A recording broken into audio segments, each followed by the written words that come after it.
My name is Charmaine, 35 years old, and somehow still healing from wounds my family inflicted. As a successful software developer, I escaped their toxicity but maintained occasional contact. Last Sunday, they invited me to an upscale brunch to catch up. Between mimosas and avocado toast, my mother leaned forward smirking. "You know, Charmaine, you are lucky we even include you. Pity goes a long way." I simply sipped my coffee and smiled.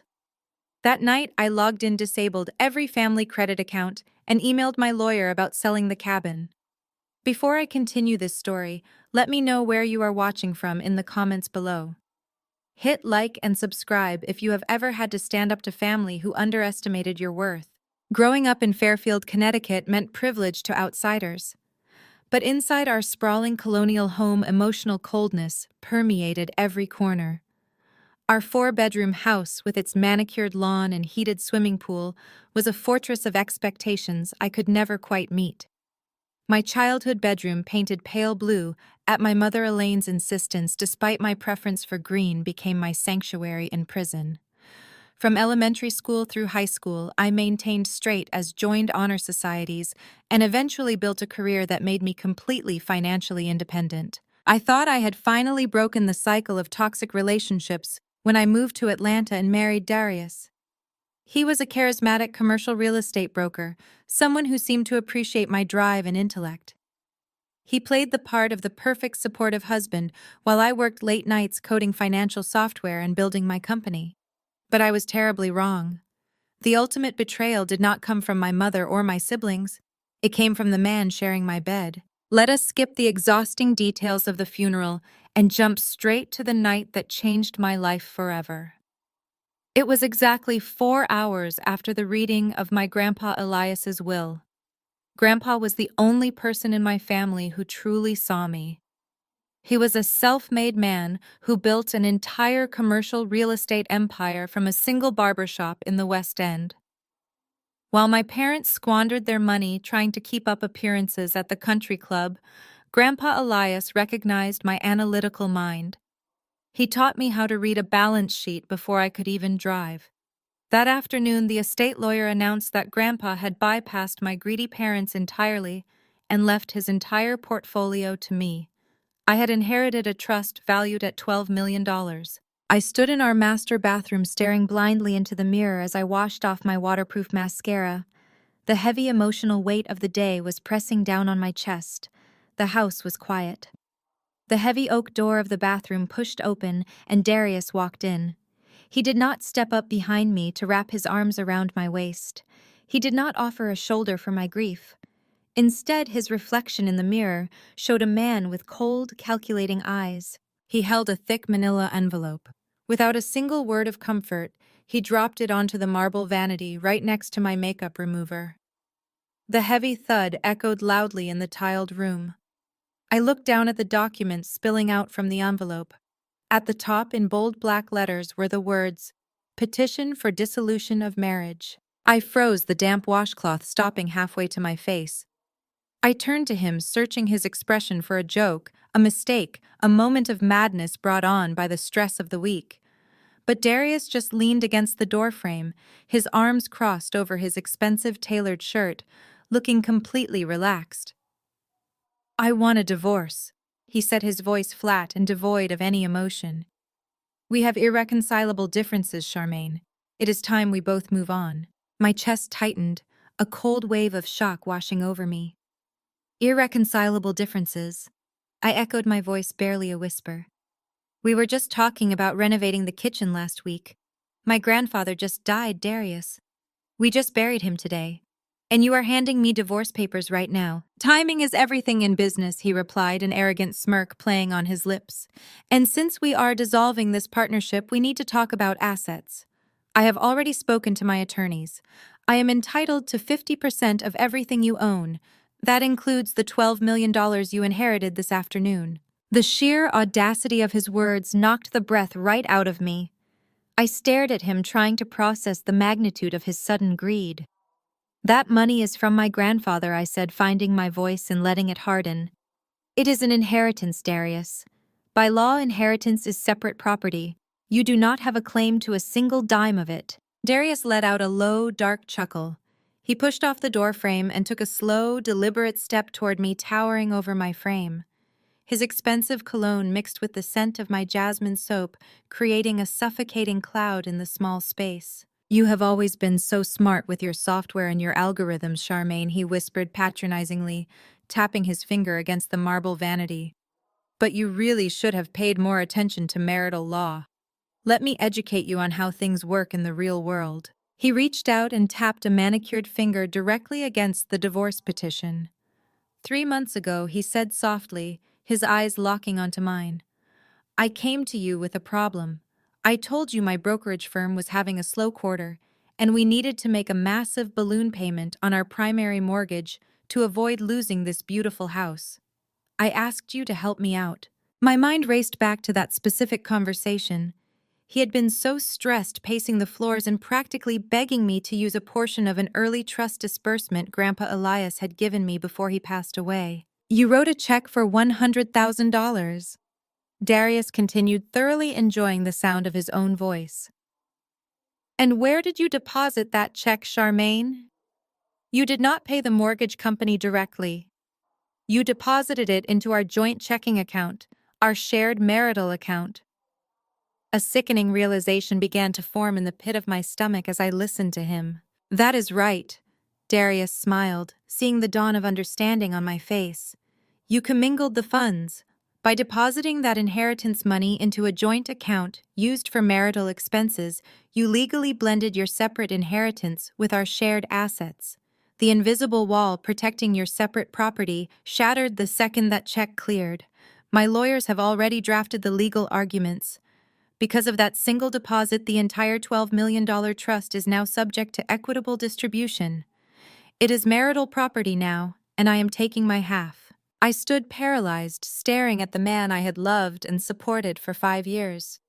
He had planned this entire thing. The supposed financial crisis 3 months ago was a completely fabricated emergency. It was a calculated trap designed solely to taint my inheritance. He had been plotting to leave me and steal my grandfather's legacy before Grandpa was even in the ground. When my mother had screamed at the lawyer's office today, Darius had sat there holding my hand, playing the dutiful protector. Now I realized he was just quietly calculating his own massive payout. "My Atlanta legal team is filing a temporary injunction tomorrow morning, as soon as the courthouse opens," Darius announced, stepping back and straightening his cuffs, as if he had just closed a routine business deal. "The judge will freeze all access to the $12 million until the divorce is finalized, and the assets are formally divided. You will not be able to touch a single cent of it.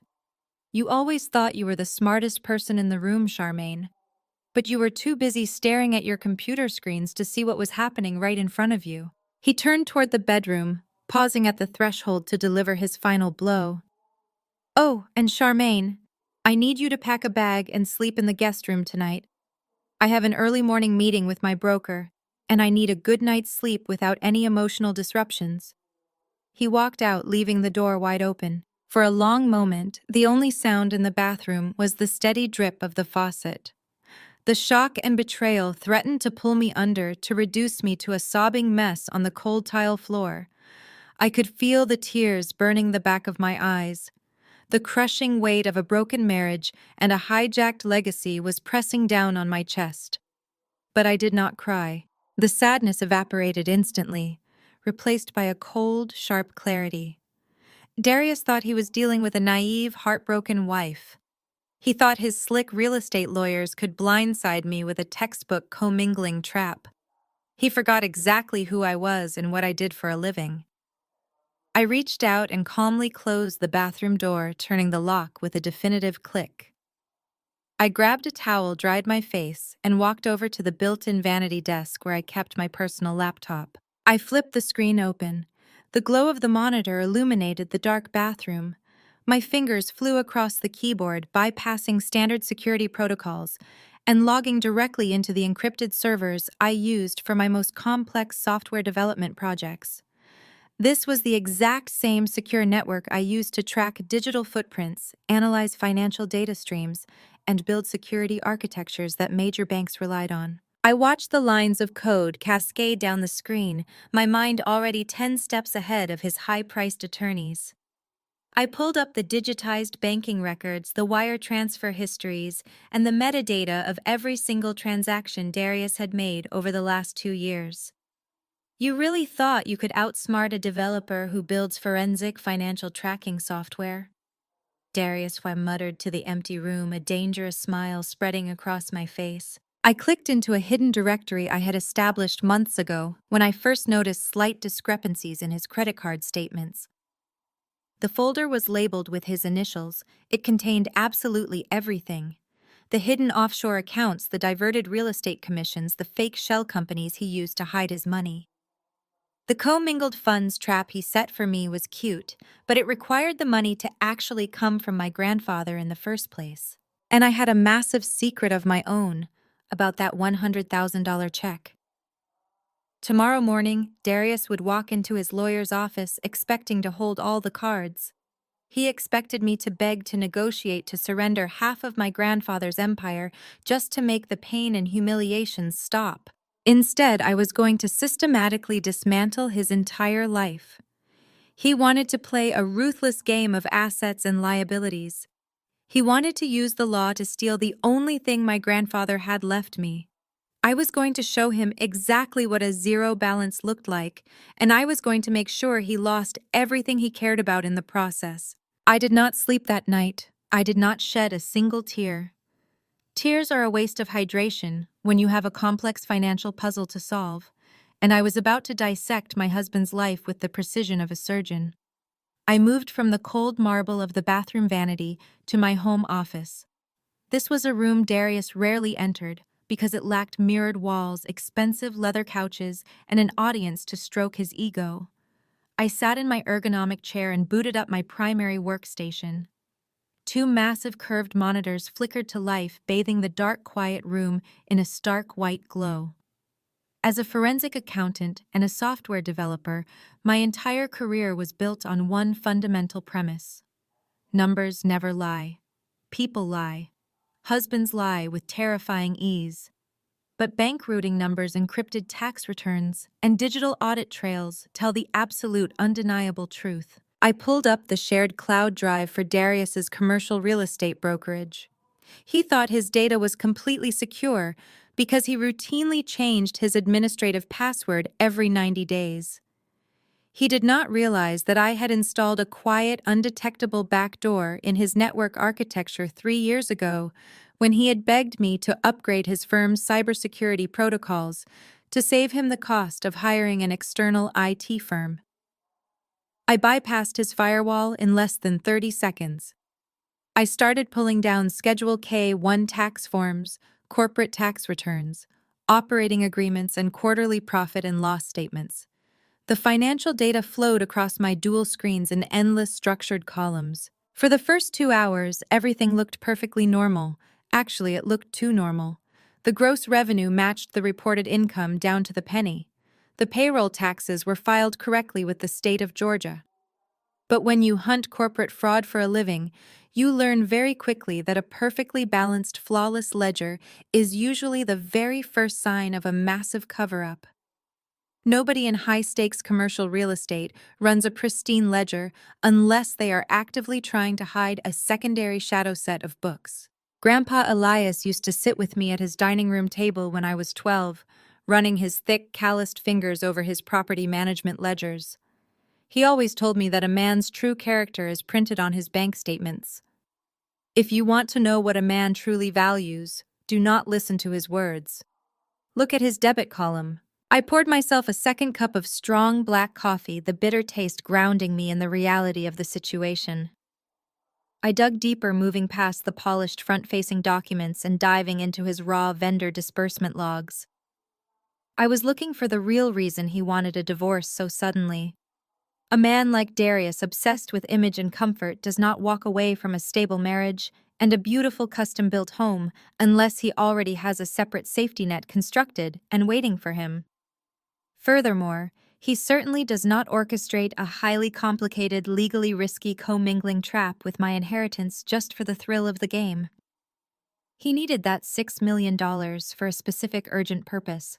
By 3 in the morning, the caffeine was humming violently in my veins, and the cracks in his perfect financial facade finally began to show.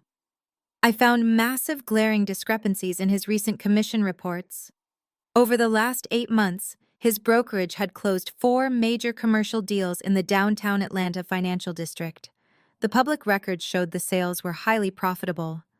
However, the commission payouts deposited into his primary corporate checking account were exactly 40% lower than the standard industry rate for those specific zip codes. Where was the missing 40% going? I ran a custom tracing algorithm I had developed for banking clients on his outgoing wire transfers. The software took less than 5 minutes to flag a recurring monthly anomaly. Every single month, precisely on the 15th, a payment of $8,500 was wired from a subsidiary shell company under his brokerage to a high-end property management firm. On the official books, it was categorized vaguely as a corporate marketing and staging expense. That was a sloppy, arrogant amateur mistake. I cross-referenced the payment routing number with the state business registry and hit the jackpot. It was not a marketing expense. It was a lease payment. Darius was renting a luxury penthouse in a high-rise building downtown. But the lease was just the beginning. Tied to that exact same shell company was a hidden American Express Centurion card, a black Amex. He had kept this card entirely off our joint credit reports, hiding it behind a corporate veil. I hacked into the statement history using a simple brute force password bypass. I knew his predictable psychology. He favored using his college fraternity initiation year combined with his mother's maiden name. The statements loaded onto my screen, and the reality of his secret double life hit me like a physical blow to the stomach. The monthly charges were absolutely staggering. There was a $10,000 charge at a boutique jeweler in Buckhead for a diamond tennis bracelet. I certainly never received a tennis bracelet. There was a $4,000 charge at an exclusive luxury resort in Cabo San Lucas. During a weekend, he explicitly claimed to be attending a tedious real estate compliance conference in Chicago. There were thousands more dropped at high-end steakhouses, expensive day spas, and designer boutiques that did not even carry my clothing size. He was not just having a casual affair. He was actively funding an entirely parallel life using embezzled money from his own business partners. The pieces of the puzzle aggressively snapped together in my mind. He had drained his company's operational capital to impress a mistress, and he was terrified. He needed my $12 million inheritance to fill the gaping hole in his firm's accounts before his partners ordered an audit and noticed the missing funds. He was planning to steal my grandfather's legacy to finance his escape and cover his corporate crimes. The sun began to rise, casting long, pale shadows across my office floor. The digital clock on my monitor read 6 in the morning. I calmly closed all the secure tabs meticulously, wiped my digital footprint from his server, and shut down the monitors. I felt a strange, profound sense of peace settling over my shoulders. The initial shock and heartbreak of the divorce papers were completely gone. They had been entirely consumed and replaced by the cold, hard, calculating certainty of impending warfare. I took a quick, scalding shower, meticulously flat-ironed my hair, and changed into a sharp, tailored suit. I applied my makeup with a steady hand. I walked downstairs to the kitchen, the heels of my pumps clicking sharply against the hardwood floor. Darius was already there. He was dressed impeccably in his signature custom-tailored Italian suit, his tie knotted perfectly. He was casually blending a protein shake at the Marble Island, like it was just another perfectly normal Thursday morning in our happy household. He looked up as I entered, his eyes scanning my professional outfit with a toxic mixture of annoyance and superiority. He stopped the blender and leaned back, holding his shaker bottle. "You look surprisingly put together for someone whose entire life just fell apart last night," he sneered, taking a slow, arrogant sip of his shake. I ignored his childish taunt. I walked to the refrigerator and poured myself a glass of cold water. "I have several important client meetings today," I said evenly, keeping my back to him. "Some of us actually work for our money, Darius. We do not just wait for inheritances to drop into our laps." He let out a harsh, condescending laugh, setting his bottle down on the marble counter with a loud clack. "Oh, right. Your precious software career. That is exactly why we are in this unfortunate situation, Charmaine. Do not stand there and try to play the innocent victim. He took a step towards me, aggressively invading my personal space. For the last 5 years, you prioritized your CPA exams, your coding, and your little startup company over this marriage. You were always locked inside that office. You never supported my networking events. You never made an effort to be a real supportive wife to a man of my stature. You forced me to find an exit strategy because you neglected this household. He was gaslighting me with textbook terrifying precision. He actively wanted me to feel guilty. He wanted to manipulate me into believing that my ambition, my late nights working, and my financial independence were the direct reasons he had to cheat and steal. He wanted to break my spirit right now in this kitchen, so I would be docile, confused, and compliant during the upcoming divorce mediation. I turned around and looked directly at him, studying the handsome face of the man I once thought I knew so well. He was a master manipulator, a parasite wearing an expensive suit. But his cruel words held absolutely no power over me anymore. I knew about the falsified K1s. I knew about the luxury downtown penthouse.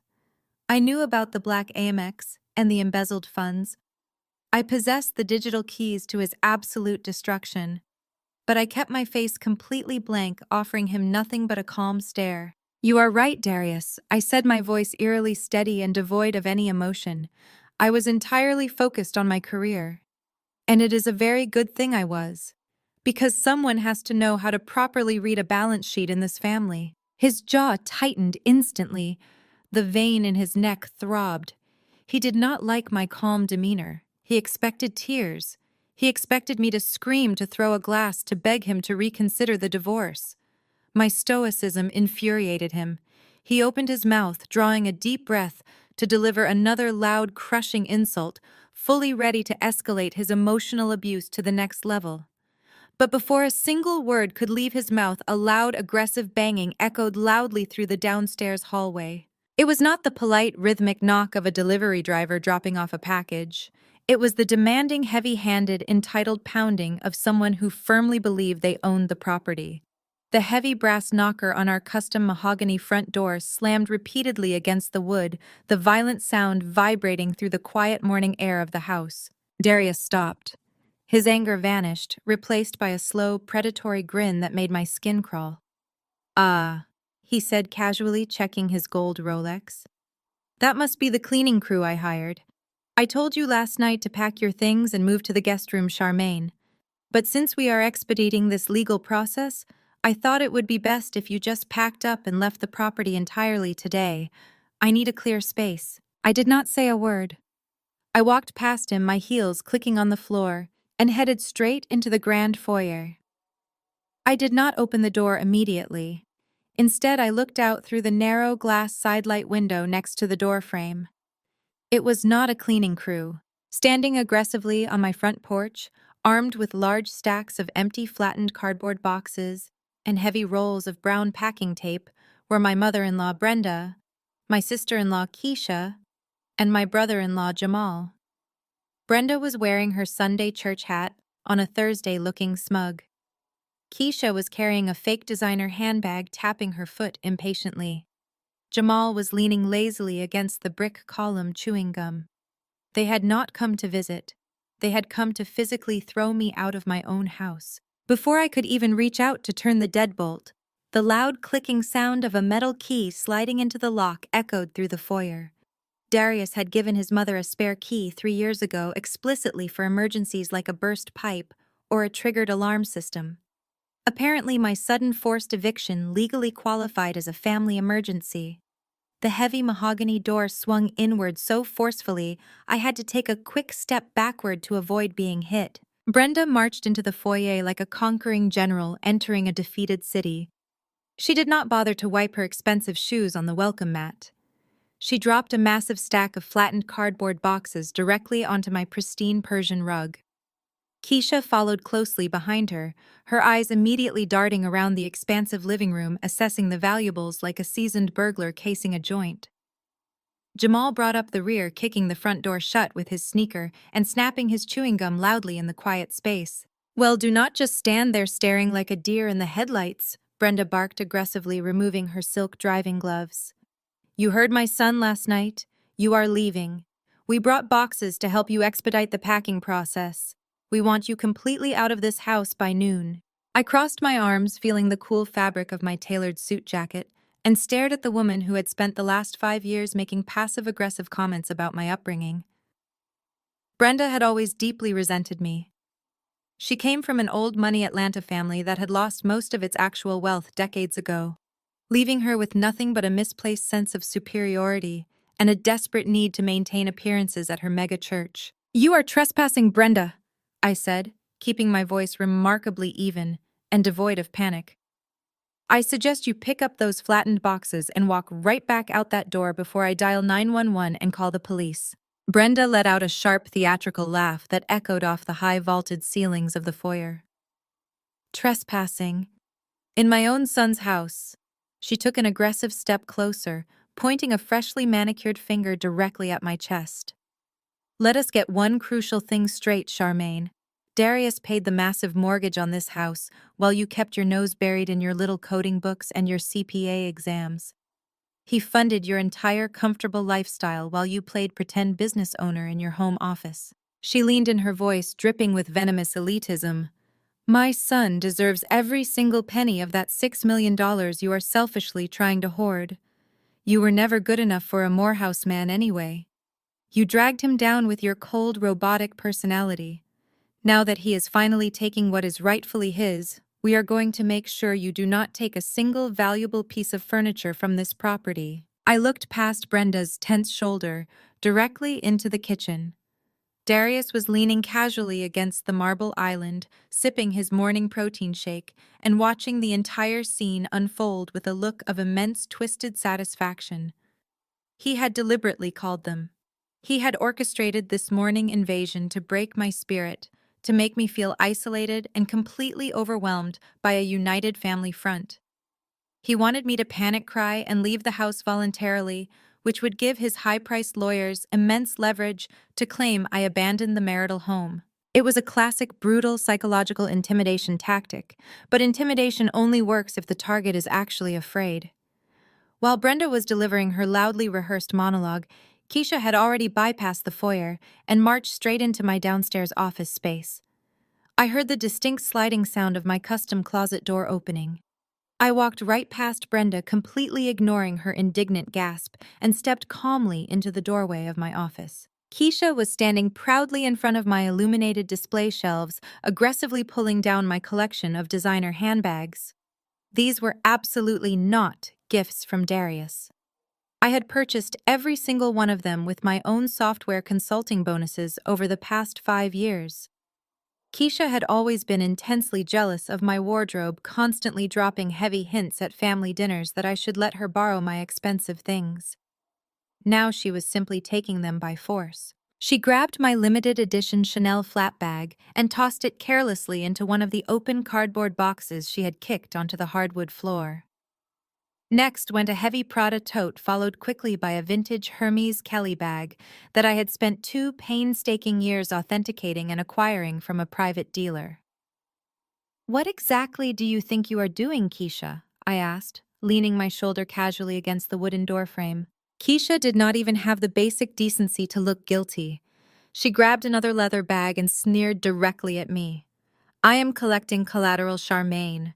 You put my older brother through absolute hell for 5 long years. You were a terrible, highly neglectful wife. Consider these expensive bags collateral for the severe emotional damage you caused our family. Plus, Darius said all the assets in this house belong to him now anyway, so technically he is just gifting them to his favorite sister. She zipped the Prada tote open, roughly inspecting the delicate silk lining. You never even wore this one outside the house anyway, she muttered bitterly.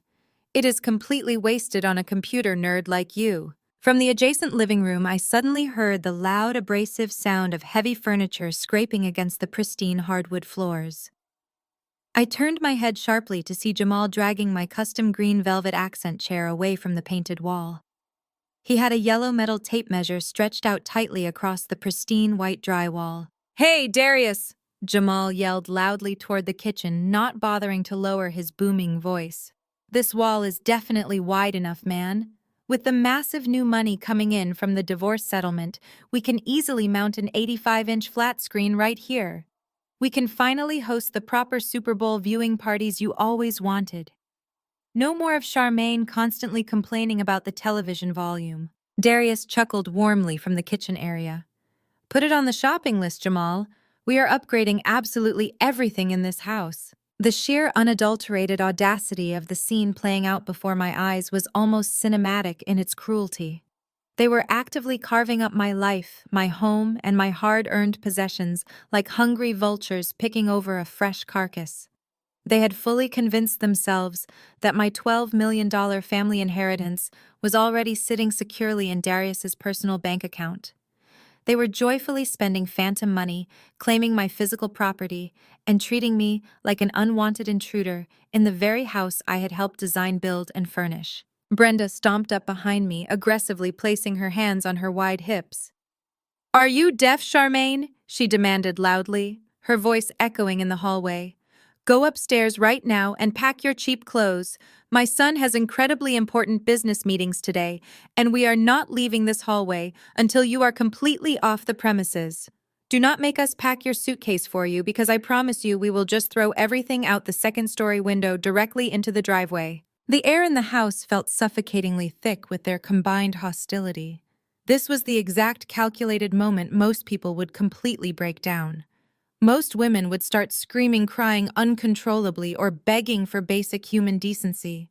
They would try to physically wrestle their belongings away from Keisha or violently push Jamal out the front door. That is exactly the reaction Darius wanted. He desperately wanted me to act erratic and hysterical so he could record it on his phone and use it as concrete evidence of my unstable mental state during the upcoming custody battle over our financial assets. I absolutely did not give them the satisfaction of a single raised decibel or a single shed tear. I took a slow, deep breath, centering my mind in the absolute certainty of the total financial destruction I was about to unleash upon every single person standing in this room. I reached into the tailored pocket of my suit jacket and pulled out my smartphone. I swiped the illuminated screen, opening the high-definition camera application, and switched it seamlessly to video recording mode. I pressed the red button. I lifted the phone, holding my arm incredibly steady, and framed Keisha perfectly in the center of the digital screen. She was just reaching upward for a large Louis Vuitton weekender bag resting on the very top shelf. "Smile for the camera, Keisha," I said, my voice projecting clearly and calmly over the chaotic noise of the house. Keisha froze instantly, her hand resting rigidly on the leather handle of the bag. She turned around slowly, her eyes widening slightly in panic as she saw the bright red recording light blinking steadily on my phone screen. "What are you doing?" she snapped, trying desperately to sound tough, but a slight noticeable tremor betrayed her sudden underlying nervousness. "Put that phone away, Charmaine. You absolutely cannot record me inside this house without my explicit permission." "Actually, Keisha, I can," I replied smoothly, keeping the camera lens focused right on her tense face. The state of Georgia is a one-party consent state for video and audio recording, but more importantly, I need this high-definition footage for the official police report I'm about to file. Brenda scoffed loudly and obnoxiously from the hallway. "Police report. Do not be utterly ridiculous. You have absolutely no legal grounds to call the police on us. This is merely a private family dispute over shared marital property." I slowly panned the camera away from Keisha, carefully capturing the open cardboard boxes filled to the brim with my expensive handbags, and then moved it steadily over to capture Jamal standing awkwardly in the living room with his extended tape measure. I finally panned the camera directly to Brenda's angry, flushed face. It officially stopped being a private family dispute the exact second she started throwing my separately purchased, individually receipted personal property into a box to steal it. I explained, my tone resembling a patient professor lecturing a particularly slow and stubborn class. "Those specific bags retail for a combined total of over $40,000. Do you actively know the law, Keisha?" In the state of Georgia, taking property valued at over $500 without the rightful owner's explicit consent is no longer considered a simple misdemeanor. I paused intentionally, letting the heavy silence stretch out for a dramatic second before delivering the final legal blow. Grand theft is a severe felony in Georgia. Keisha snatched her hand away from the Louis Vuitton bag, as if the premium leather had suddenly caught on fire. She took a quick, stumbling step backward, looking frantically toward the kitchen area for her older brother to intervene and save her. "It is not theft!" Keisha yelled defensively, her voice pitching up a full octave in sheer panic. "Darius told me I could have them today. This is marital property." I kept the camera rolling smoothly, zooming in slightly on her deeply panicked expression. "Darius does not legally own my personal accessories, Keisha, and even if he magically did, a family court judge has not finalized the division of our assets yet.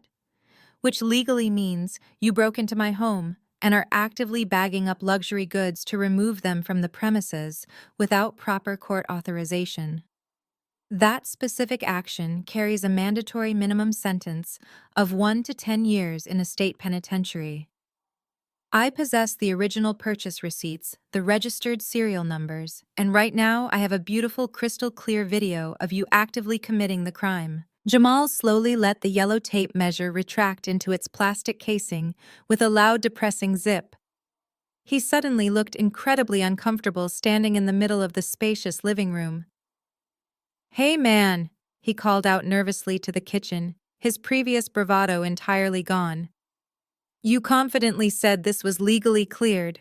You did not say anything about catching felonies today." Brenda's wrinkled face flushed a deep, ugly shade of crimson red.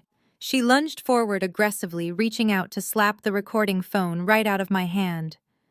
"Turn that off right now, you insolent little girl." I easily sidestepped her clumsy, slow attempt, keeping the phone completely stable in my grip. "That is officially an assault captured on camera, Brenda," I noted dryly. "Please keep going. You are making my protective order application incredibly easy to fill out this morning." Darius finally pushed aggressively off the marble island and walked briskly out of the kitchen, his carefully crafted mask of smug amusement completely shattered into pieces. He suddenly realized the entire situation was rapidly spiraling completely out of his control.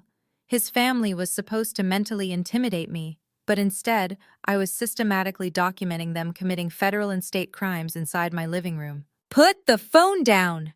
Charmaine Darius demanded loudly, using his deepest, most authoritative broker voice. "You are being completely unreasonable and hysterical." I slowly lowered the phone, but I absolutely did not stop the recording. I looked Darius dead in the eye, my expression completely blank. "I am being perfectly reasonable, Darius. Your family has exactly 60 seconds to drop my personal belongings, take their empty cardboard boxes, and walk out of my front door. If they are not entirely off this property by the time my watch hits the minute mark, I am sending this video file directly to the Atlanta Police Department Burglary Division, and then I am sending a copy to my attorney."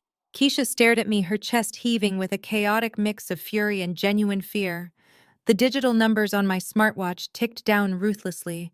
45 seconds, I announced, my voice cutting cleanly through the heavy, toxic silence of the living room. Keisha let out a deeply frustrated, guttural scream. She forcefully dropped the Louis Vuitton weekender bag. It hit the hardwood floor with a heavy, satisfying thud. But instead of backing away and accepting defeat, she stepped aggressively into my personal space, closing the distance between us until I could smell the cheap vanilla perfume she bathed in. "You think you are so incredibly smart, Charmaine," she hissed, her hands balling into tight fists at her sides. She raised her right hand, slightly twitching as if she might actually try to strike me across the face. "You think your money makes you better than us. You are nothing but a cold, calculating machine who never knew how to love my brother." Before she could do anything foolish enough to warrant an immediate felony arrest on camera, Darius finally intervened. He stepped quickly between us, placing a firm, controlling hand on his sister's shoulder and pushing her back slightly. He was masterfully playing the role of the reasonable peacemaker, a calculated performance designed to make me look like the erratic instigator if anyone ever watched the footage. "Enough," Keisha Darius commanded, though his tone lacked any real anger toward her. He turned to face me, casually adjusting the knot of his expensive silk tie, as if we were discussing a minor scheduling conflict. Look at what you are doing to this family, Charmaine. You are intentionally escalating a simple transition into a highly hostile environment. It is best if you just leave right now. You are clearly not in a rational state of mind, and your presence is just causing unnecessary trauma for everyone. I kept the phone recording, my arm perfectly steady, my expression completely flat. I am perfectly rational, Darius. I am just strictly enforcing the law in my own home. It is not your home anymore, Darius shot back, his voice dropping into a low, intensely condescending register. Let me remind you of a very important legal fact. The deed to this property is solely in my name. I bought this house before we got married. I pay the primary mortgage every single month from my corporate accounts. Your name is nowhere on the primary title. So do us all a massive favor, pack a small bag and get out of my house. I will see you in mediation next week, and we can let the lawyers sort out the rest of your little temper tantrum. 55 seconds, I replied calmly, ignoring his entire monologue. Brenda grabbed Keisha's arm, her face twisted in bitter disgust. Come on, Keisha. Let the bitter woman pack her cheap clothes. We will come back tomorrow when the house is finally clean and she is permanently gone. They practically stomped out of the living room, Jamal trailing closely behind them like a scolded dog, entirely forgetting his measuring tape on the floor. The heavy mahogany front door slammed shut behind them, vibrating the expensive artwork hanging on the walls. Darius looked at me, a victorious, arrogant smirk playing on his lips. I will give you exactly 30 minutes to pack your things, he said smoothly before turning his back on me and walking into the kitchen to finish his protein shake. I did not argue with him. I did not fight for the house. Most women in my position would have planted their feet, called their attorneys screaming, and fiercely refused to leave the marital home. But I was not most women, and I certainly was not thinking emotionally. I was thinking like a forensic accountant.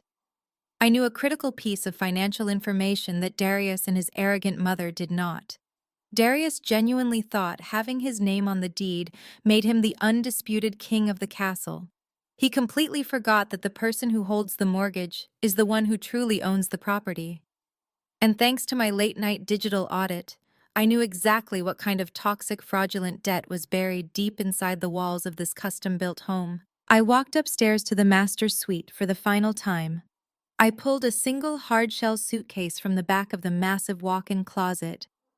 I did not pack the designer bags Keisha had tried to steal, the expensive diamond jewelry, or the custom-tailored gowns Darius had bought me for his endless corporate galas.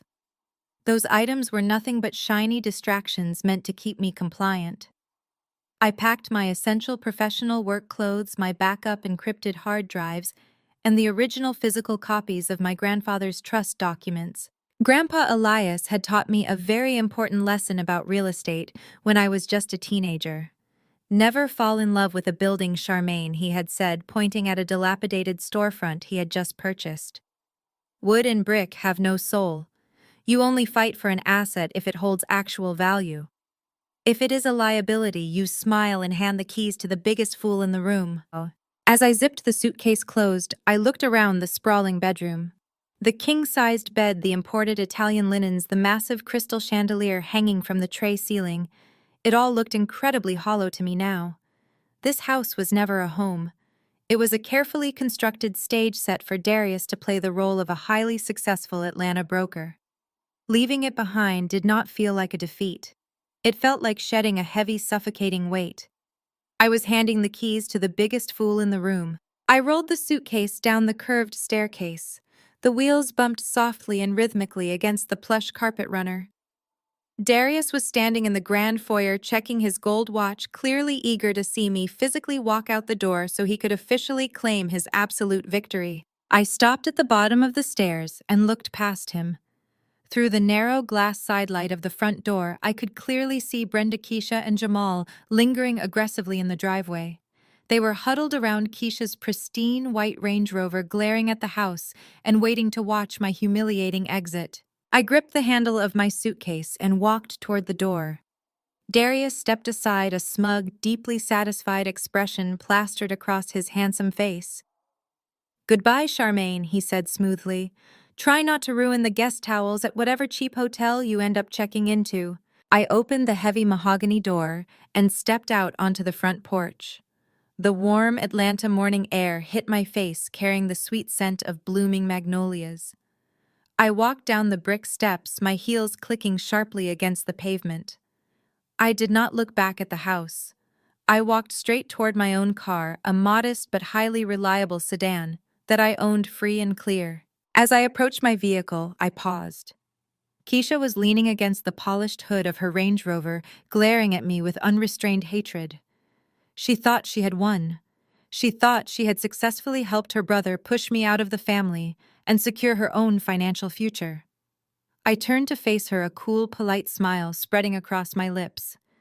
"Keisha," I called out, my voice carrying easily across the manicured driveway.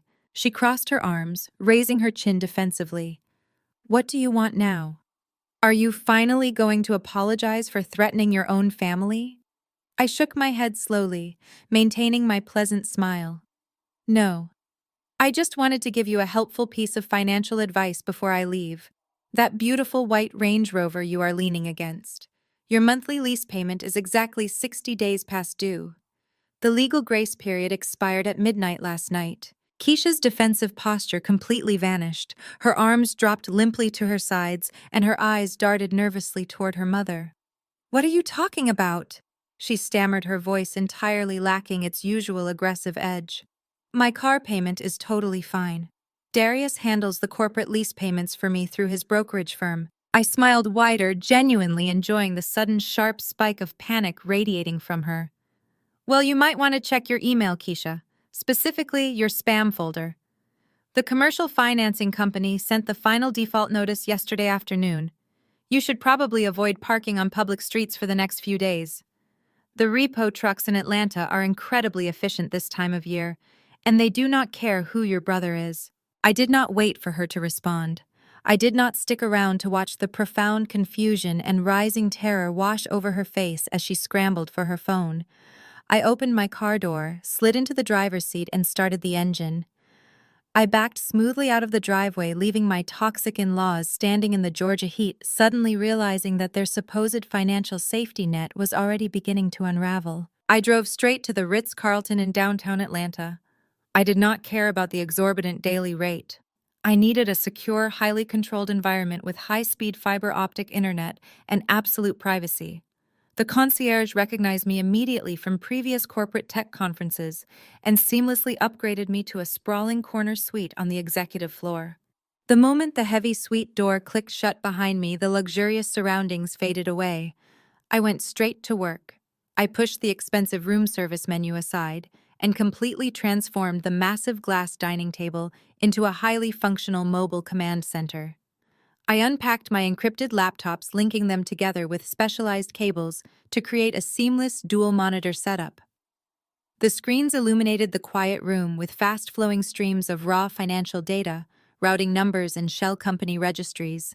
I pulled up the exact GPS coordinates of the luxury penthouse I had discovered on Darius's hidden black Amex statement earlier that morning. The property was located just 4 blocks away from my hotel, right in the beating heart of the financial district. I cross-referenced the building's property management company with my own corporate database. I knew their exact security protocols. I knew the concierge shift changes. I knew exactly how to bypass the front desk without raising a single alarm. Darius genuinely thought he had smoothly eliminated me from his life this morning. He thought he could pack me into a box and throw me away while he prepared to steal my inheritance in family court. He had absolutely no idea that I was already inside his digital walls, tracking his every move and systematically dismantling his empire piece by piece. I closed my primary laptop and stood up, smoothing the wrinkles from my tailored suit jacket. It was time to stop reading bank statements and start confronting the physical reality of his double life. I grabbed my hotel keycard and headed for the door. I was going to visit the downtown penthouse, and I was going to finally meet the woman who was helping my husband steal my future. As I walked down the quiet carpeted hallway of the hotel toward the elevator, my mind was rapidly organizing the financial data I had just extracted from the encrypted servers. While setting up my mobile command center, I had dug deeply into the specific limited liability company that officially owned the downtown penthouse. The deed was registered to an entity called Apex Horizon LLC. To an average person, or even a lazy divorce attorney, it would look like a standard corporate holding company completely unrelated to my husband. But my specialized auditing software had easily pierced the corporate veil. Apex Horizon was a hollow shell company registered in Delaware. It had no employees, no actual clients, and absolutely no legitimate business operations. Its sole purpose was to receive the stolen funds Darius was secretly funneling out of his own brokerage firm. He had been quietly embezzling his partner's money, hiding it behind fake marketing invoices, and using it to finance a multi-million-dollar love nest. I stepped into the hotel elevator and pressed the button for the parking garage. The sheer arrogance of his plan was almost impressive in its stupidity.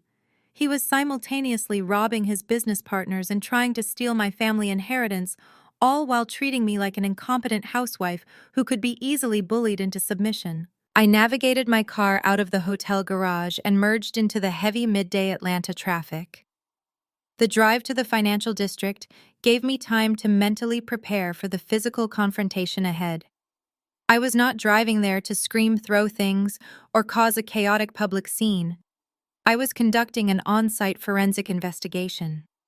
I needed to see the physical layout of his hidden life, and more importantly, I needed to identify the co-conspirator who was helping him launder the stolen money. The penthouse was located in one of the most exclusive, hyper-secure residential glass towers in downtown Atlanta.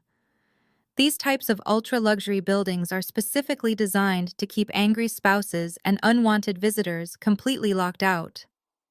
The main lobby was heavily guarded by a sophisticated security desk, a strict guest registry, and 24-hour concierge staff. Furthermore, the passenger elevators required a programmed biometric key fob just to access the residential floors. A direct frontal approach through the main lobby would be immediately stopped by security, giving Darius ample time to hide his guest and fabricate a lie. Fortunately, my career as a forensic accountant required me to frequently audit highly secure commercial facilities, corporate vaults, and restricted data centers. I knew exactly how the hidden infrastructure of these massive buildings actually worked. Security is always an illusion designed to intimidate the general public. The weakest link in any multi-million-dollar high-rise is never the front door. It is always the service entrance. I bypassed the glamorous main entrance entirely and drove my car around to the narrow alleyway behind the building. I parked in a loading zone next to a row of industrial dumpsters. I grabbed a plain manila folder from my back seat, slipped a pen behind my ear, and walked purposefully toward the underground loading dock. The delivery bay was buzzing with chaotic activity. Catering staff, furniture delivery men, and maintenance workers were rushing back and forth. I kept my face locked in an expression of severe, annoyed corporate authority. I walked right past the loading dock supervisor without breaking my stride, acting as if I owned the entire building. When you look incredibly impatient, dressed in a sharp, tailored suit, and hold a folder as if it contains highly important compliance documents, working-class people instinctively step out of your way. Nobody wants to be the person who delays an aggressive corporate inspector. A delivery worker wearing a florist uniform walked up to the heavy steel door leading to the service elevators. He swiped his magnetic access badge. The light blinked green and the heavy door clicked open. I stepped up right behind him, let out a loud, frustrated sigh, and smoothly caught the door before it could close. I gave him a quick, dismissive nod and stepped into the service corridor. I bypassed the lower floors entirely and located the dedicated freight elevator. This specific elevator was utilized exclusively by the housekeeping staff and private contractors, meaning it completely bypassed the biometric security checkpoints of the main passenger cabs. I pressed the button for the top floor. The industrial metal box hummed loudly as it carried me 30 stories up into the Atlanta skyline. When the elevator doors finally slid open, I stepped out into a quiet, pristine, heavily carpeted residential hallway. The air up here smelled distinctly of expensive bergamot room spray and fresh lilies. There were only two massive double doors on this entire floor: Penthouse A and Penthouse B. My hacked financial records clearly indicated Darius was leasing Penthouse A. I walked silently down the long hallway, my leather heels sinking deeply into the plush carpeting, completely muffling my footsteps. As I approached the grand double doors of Penthouse A, I noticed a stroke of incredible luck. The heavy wooden door was pushed slightly ajar. A heavy brass doorstop was wedged firmly underneath it. A large specialized housekeeping cart was parked a few yards down the hallway, completely unattended. The private cleaning staff had likely propped the door open while taking the trash down to the service disposal chute, leaving the multi-million-dollar fortress entirely unsecured for a few brief minutes. I stopped just outside the crack in the door. I did not need to knock. I could already hear the clear, distinct sound of a cork popping loudly from a champagne bottle, followed immediately by the bright ringing sound of crystal flutes clinking together in celebration.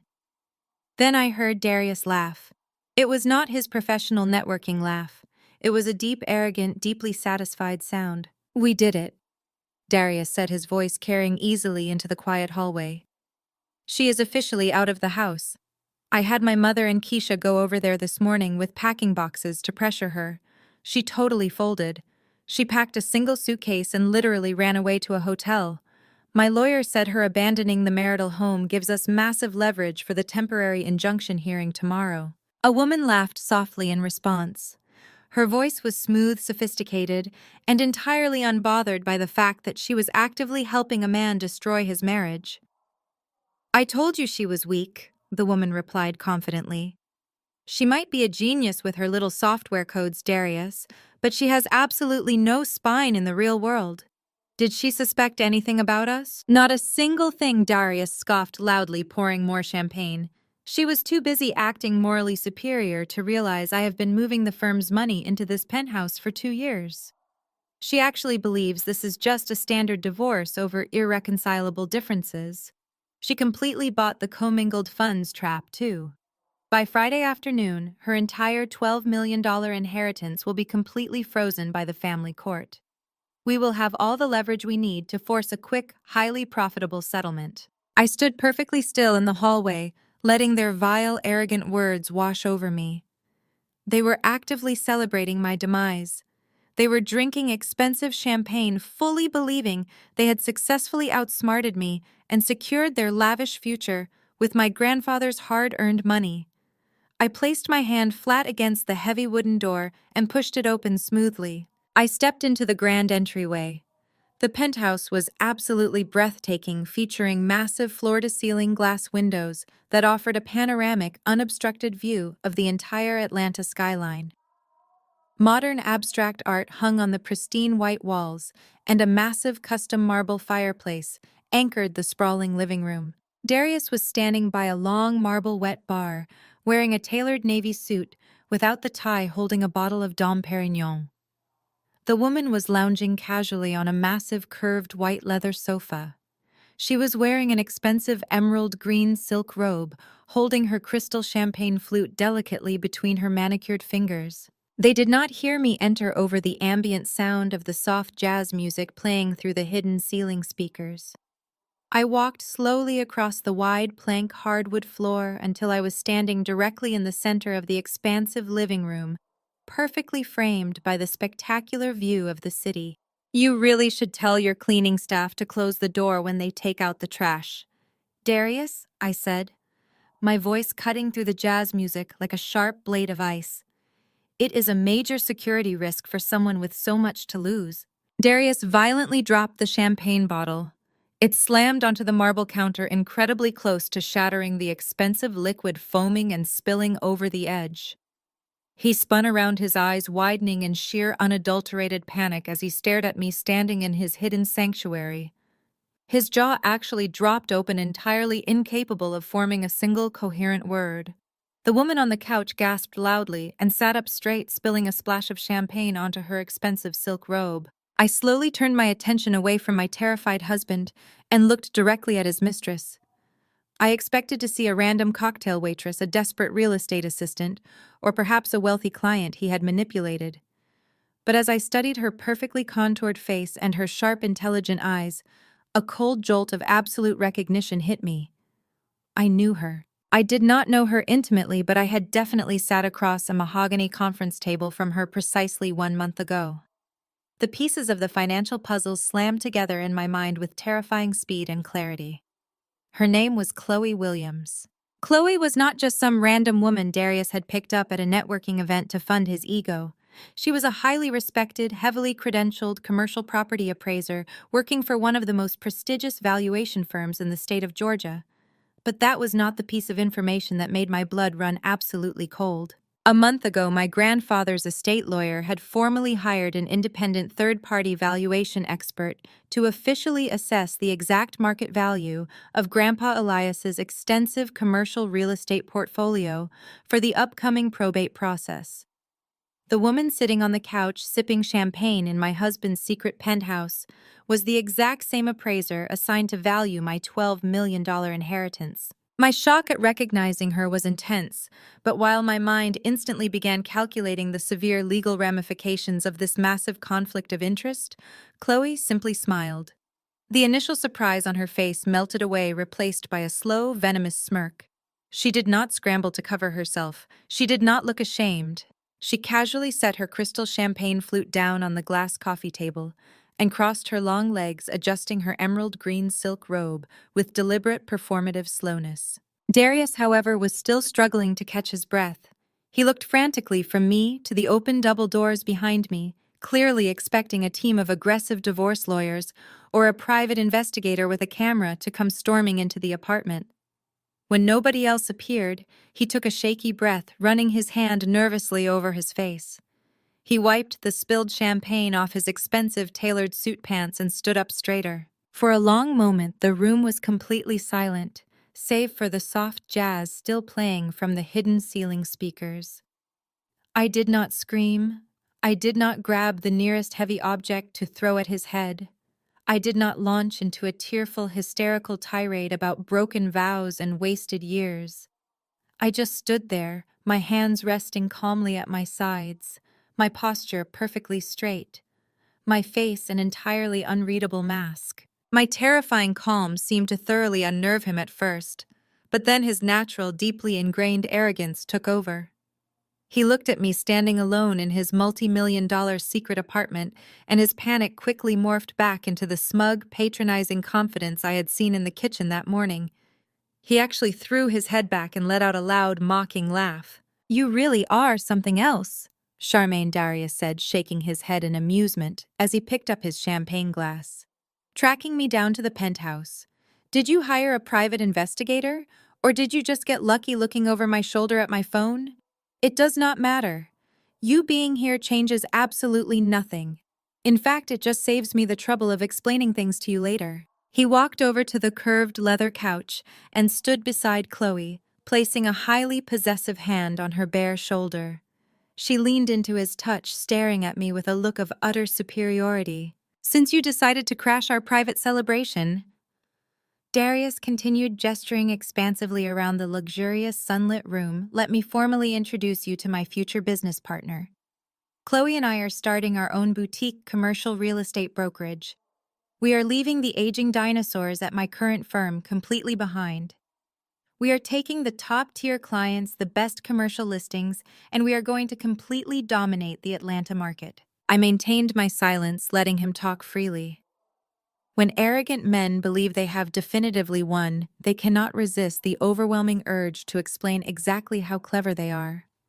They freely confess to absolutely everything because they truly believe there are no consequences left to face. "Setting up a high-end boutique firm requires a massive amount of liquid capital," Darius explained, taking a confident sip of his expensive drink.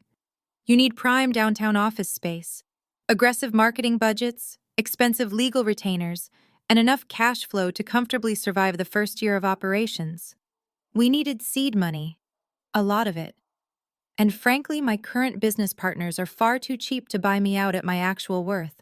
So I had to look for funding elsewhere." He paused, his eyes gleaming with malicious, calculated delight. "That is exactly where you come in, my brilliant wife. When your grandfather passed away and left you that $12 million trust, it was like the universe finally handed me the winning lottery ticket I deserved for enduring 5 long years of our incredibly boring marriage. That $100,000 check you deposited into our joint account sealed the deal perfectly. By next week, the family court judge will freeze the entire trust. In mediation, I will demand half. $6 million. That is my seed money, Charmaine. You are going to fully fund my new empire, and there is absolutely nothing you can do to stop it. It was a stunning brazen admission of premeditated financial abuse. He was not just leaving me for another woman. He was actively utilizing the legal system to hostage my family legacy, to finance his infidelity and his professional ambition. Chloe let out a soft, mocking sigh, clearly bored by his lengthy explanation. She picked up her glass and took a sip, her eyes locked securely onto mine. You know, Darius told me you were supposed to be this brilliant, highly observant forensic accountant. She purred, her voice dripping with condescension. He said you were an absolute genius with financial software and auditing corporate accounts. But honestly, looking at you right now, I am incredibly underwhelmed. She stood up from the couch, the silk robe pooling luxuriously around her ankles. She walked slowly toward me, stopping just a few feet away, intentionally invading my personal space to assert her dominance in the room. You are an accountant, Charmaine. She mocked, a cruel smile twisting her perfect lips. Yet you completely missed the fact that your husband has been secretly transferring $500,000 of his firm's operational capital directly into my private offshore accounts over the past 2 years. $500,000 carefully structured in monthly retainer fees for phantom appraisal consultations. And you, the great financial detective, never noticed a single missing dime. You shared a bed with this man, you filed his taxes every year, and you never saw it coming. You really are blind. She laughed, a sharp, ugly sound that echoed loudly in the spacious room. You are so obsessed with your spreadsheets and your little corporate clients that you missed the biggest fraud happening right under your own roof. You lost your husband, you lost your house this morning, and by next week you are going to lose your grandfather's money. It is almost sad how easy you were to manipulate. I listened to her toxic monologue with absolute unbreakable composure. Every word she spoke was another heavy nail in her own coffin. She had just verbally confessed to receiving embezzled funds, participating in corporate wire fraud, and actively conspiring to defraud a marital estate. She was so blinded by her own ego that she did not realize she was eagerly bragging about committing federal crimes to a woman who built her entire career on sending white-collar criminals to federal prison. I did not argue with her. I did not defend my professional skills. I did not point out that I had in fact discovered their entire scheme just a few hours ago. Engaging in a shouting match with a fool only makes you look foolish. Instead, my eyes calmly bypassed her mocking face and scanned the massive glass coffee table sitting in the center of the living room. It was covered with half-empty champagne glasses, a scattered deck of playing cards, and a sleek silver laptop. But right next to the laptop, sitting out in the open for anyone to see, was a thick stack of official legal documents printed on heavy cardstock. The bold black font at the very top of the title page caught my attention instantly. It read, Official Property Valuation and Appraisal Report. Right beneath that, the subject of the appraisal was listed in large letters. Elias Holdings, LLC. The Commercial Real Estate Portfolio of Theodore Elias. My heart gave a single hard thump against my ribs, but my face remained perfectly blank. The sheer audacity of their plan was finally coming into crystal clear focus. Chloe was not just helping Darius steal $6 million from my inheritance. As the officially appointed independent appraiser for the probate court, she had direct, unchecked control over how much my grandfather's properties were actually worth on paper. I realized instantly what they were planning to do. They were not just going to take half the money. Chloe was going to drastically undervalue the prime commercial real estate in my grandfather's portfolio. She would submit a fraudulent appraisal to the court, claiming the buildings were worth millions of dollars less than their actual market value. Then Darius would use his new boutique brokerage and his stolen seed money to quietly buy up those deeply discounted properties through anonymous shell companies before I even knew what happened. They were planning to flip my grandfather's entire life work for triple the profit.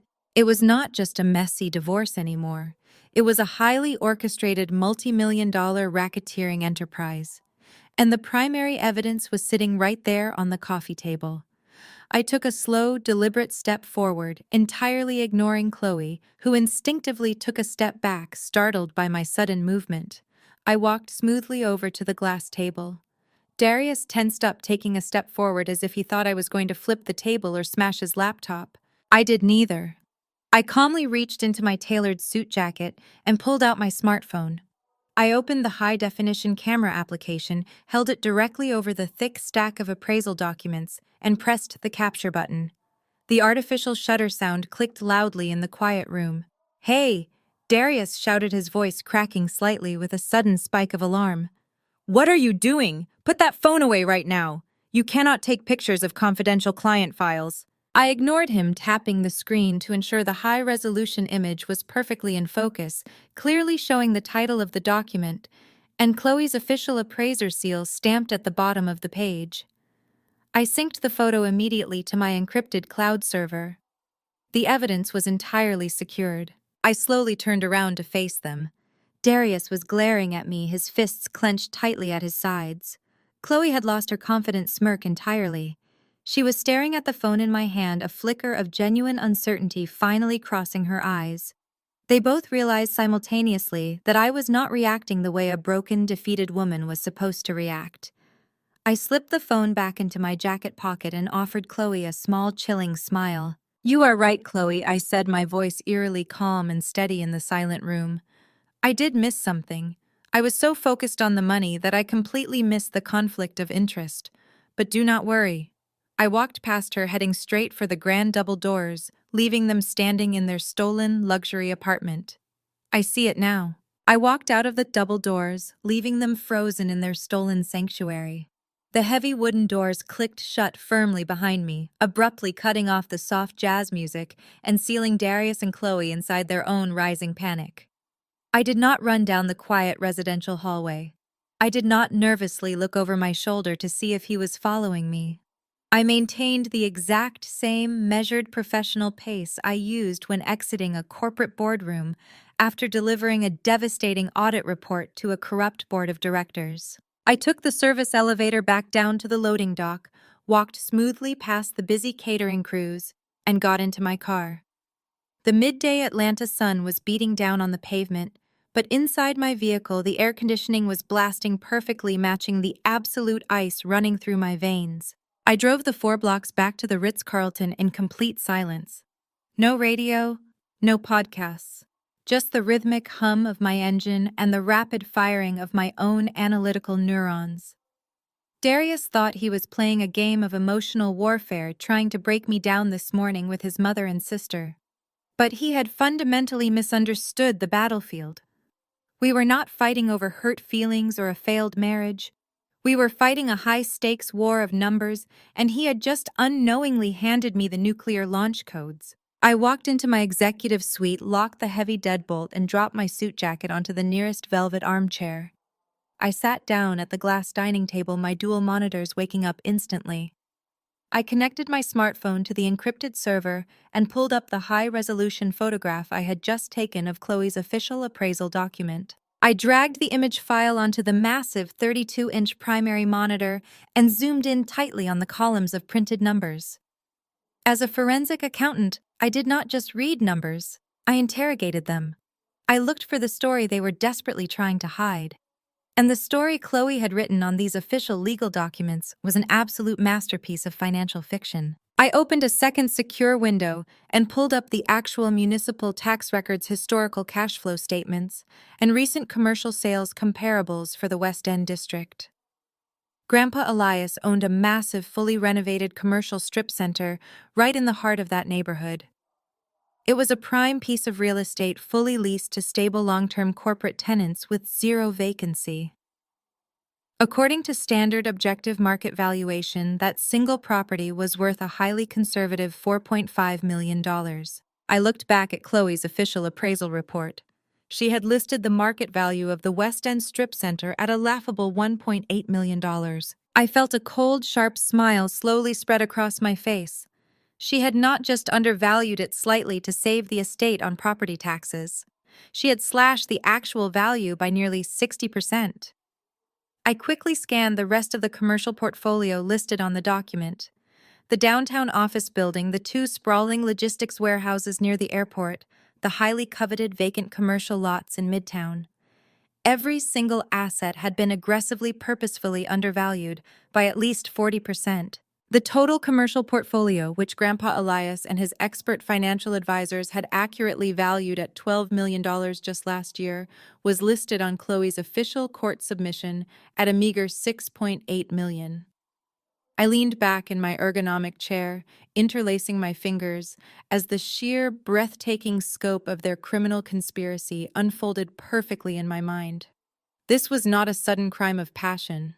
This was a highly sophisticated, meticulously planned corporate heist. If Darius had simply filed for divorce and demanded his share of a $12 million estate, the family court judge would have ordered a standard lengthy division of assets. But by bringing in his secret mistress as the officially court-appointed appraiser, he was rigging the entire legal game from the inside. Here was their exact play. Next week in family court, Darius and his high-priced lawyers would aggressively present Chloe's fraudulent appraisal to the judge. They would claim that the entire marital estate was only worth $6.8 million. Because the assets were primarily tied up in physical real estate and not liquid cash, Darius would legally demand that the properties be liquidated immediately so he could receive his 50% share of the assets. A forced liquidation in family court usually means the properties go up for public auction or a highly expedited quick sale. And who would magically appear to buy these deeply discounted commercial buildings? Apex Horizon LLC, the hidden Delaware shell company fully controlled by Darius and Chloe. They would use the $500,000 Darius had already embezzled from his brokerage firm as the down payment to secure the commercial loans.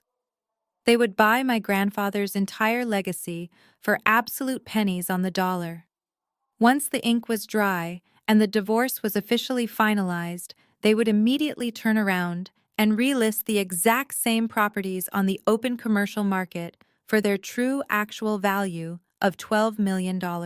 They were planning to pocket the massive difference. They would walk away with millions in clean, fully laundered cash, while I would be left with a tiny fraction of my rightful inheritance, completely oblivious to the fact that I had just been legally robbed blind by my own husband. It was brilliant, it was ruthless, and it was completely undeniably illegal. This scheme crossed multiple federal jurisdictions. Falsifying an official real estate appraisal to defraud a marital estate and actively manipulate a court proceeding is a severe felony. Using interstate bank wires to move embezzled corporate funds to a hidden shell company constitutes federal wire fraud. Conspiring together to successfully execute this complex financial crime elevated the entire situation directly into the realm of the Racketeer-Influenced and Corrupt Organizations Act. This was a textbook RICO case. Darius genuinely thought he was dealing with a heartbroken, naive wife in family court. He had absolutely no idea he was about to face the devastating, relentless wrath of the federal government. I picked up my smartphone and opened my encrypted contact list. I scrolled right past the numbers for my software clients and my local divorce attorney. I stopped on a specific name, Marcus Sterling. Mr. Sterling was not a family law attorney. He did not handle messy divorces or petty child custody battles. He was Grandpa Elias's personal estate lawyer and chief corporate counsel. He was an old-school, razor-sharp, incredibly ruthless legal shark who had spent 40 years aggressively defending my grandfather's empire from greedy developers and corrupt city officials. He did not tolerate fools, and he absolutely destroyed thieves. I pressed call. The secure line rang twice before a deep, gravelly voice answered. Sterling Law. Speak. Mr. Sterling, it is Charmaine. There was a brief pause on the line. Charmaine. I am deeply sorry about the circumstances. I heard about the divorce petition this morning. I already have a litigation team reviewing the trust documents to ensure your husband cannot pierce the corporate veil. We are preparing to file multiple defensive motions by tomorrow morning to completely block his injunction. We will bury his Atlanta lawyers in paperwork until they suffocate. I stared intensely at the fraudulent appraisal document glowing brightly on my monitor. "Stop the filings," I said evenly. Another pause, much longer this time. "Excuse me. If we do not file the defensive motions, the family court judge will grant his injunction automatically. Your grandfather's entire portfolio will be frozen. Your husband will be granted a mediation hearing to formally demand his 50% share. We cannot allow him to establish that legal foothold. I do not want to block him, Mr. Sterling. I want to invite him in." I quickly and precisely explained absolutely everything I had uncovered over the last 12 hours. I told him about the hidden commingled funds trap Darius had orchestrated 3 months ago. I detailed the offshore accounts, the embezzled firm money, and the luxurious hidden downtown penthouse. And then I dropped the final devastating piece of the puzzle. I told him about Chloe Williams, the massive conflict of interest, and the aggressive 40% undervaluation printed clearly on the official appraisal report I had just photographed. I listened to the heavy silence on the other end of the line. I could practically hear the gears turning in Mr. Sterling's brilliant, ruthless legal mind. He was a man who truly loved a good legal fight, but he loved a flawless execution even more. "They are attempting to use the family court to facilitate a multi-million-dollar racketeering scheme," Mr. Sterling finally said, his gravelly voice dropping an octave, practically vibrating with barely contained legal fury. "Theodore would have skinned him alive for trying to steal these buildings." "Grandpa is not here to do it," I replied, my voice completely devoid of any warmth. "So I am going to do it for him. But we cannot alert them too early. If we file defensive motions now, Darius will know we are on to him. He will panic. He will destroy the digital evidence, dissolve the shell companies, and Chloe will miraculously revise her appraisal due to a sudden clerical error. They will slip right through our fingers and only face a messy divorce. I do not want a divorce settlement. I want federal indictments." "What is your exact instruction, Charmaine?" Mr. Sterling asked, his tone rapidly shifting from protective family lawyer to a general receiving battle orders. I leaned forward, my eyes locked on the digital evidence of my husband's absolute betrayal. "Do not file the defensive motions. Let Darius walk into mediation thinking he has won. I want him to bleed out at the table." Exactly 5 days later, I walked into the sprawling marble lobby of one of the most expensive family law firms in the Buckhead district of Atlanta. The air conditioning was turned up uncomfortably high, and the entire space was a monument to billable hours decorated in cold glass polished chrome and abstract modern art that looked as intimidating as the hourly rates. I was wearing a sharp charcoal gray suit, my hair pulled back into a severe bun, carrying nothing but a slim black leather briefcase. I arrived exactly 20 minutes early to ensure I had ample time to observe the battlefield before the actual war began. I walked past the towering reception desk and immediately spotted my mother-in-law sitting in the opulent waiting area. Brenda was slouched comfortably in a plush leather armchair, completely engrossed in her large smartphone screen. She was scrolling rapidly, and as I walked closer, I could clearly see the vibrant images of overwater bungalows in Bora Bora and first-class flight itineraries reflecting in her designer sunglasses. She was already actively shopping for luxury vacations, gleefully spending the massive settlement check she firmly believed her son was going to extract from me today. Brenda looked up as my heels clicked sharply against the polished marble floor. She lowered her phone and offered me a wide, predatory smile that did absolutely nothing to hide the malice in her eyes. "Well, look who decided to show up," she sneered, her voice carrying loudly across the quiet reception area. "I was beginning to wonder if you were going to default and just let the judge award Darius everything. I hope you brought your checkbook, Charmaine. Darius has already picked out the custom cabinets for his new kitchen." I did not break my stride. I did not offer her a polite greeting or engage with her petty taunts. "Enjoy your travel brochures, Brenda," I said evenly, walking straight past her toward the designated conference rooms.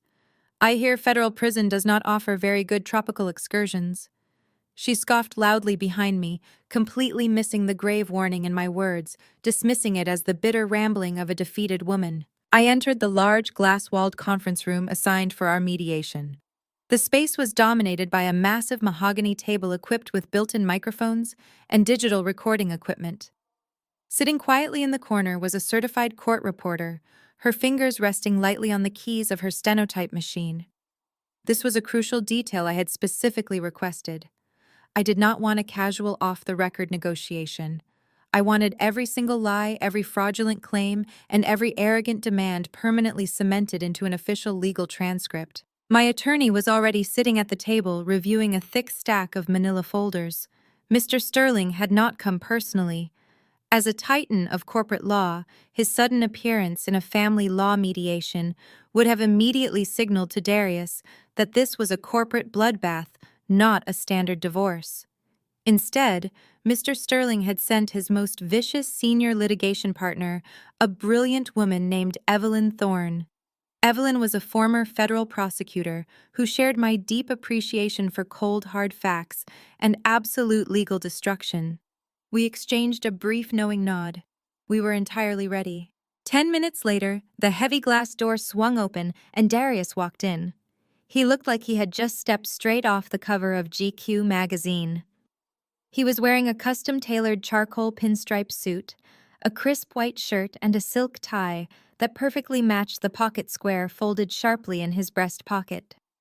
He looked incredibly handsome, perfectly rested and radiating a sickening level of arrogant confidence. He honestly believed he was walking into a complete slaughter where I was the sacrificial lamb. Flanking him was his attorney, a notorious Atlanta divorce lawyer named Richard Vance. Vance was widely known as an aggressive courtroom bulldog. He was the kind of lawyer who built his entire reputation on screaming at opposing counsel, intimidating witnesses, and bullying spouses into accepting terrible settlements just to make the emotional pain stop. He carried 2 massive leather briefcases and dropped them onto the mahogany table with a loud theatrical thud, clearly intended to assert his physical dominance in the room. Darius sat down directly across from me.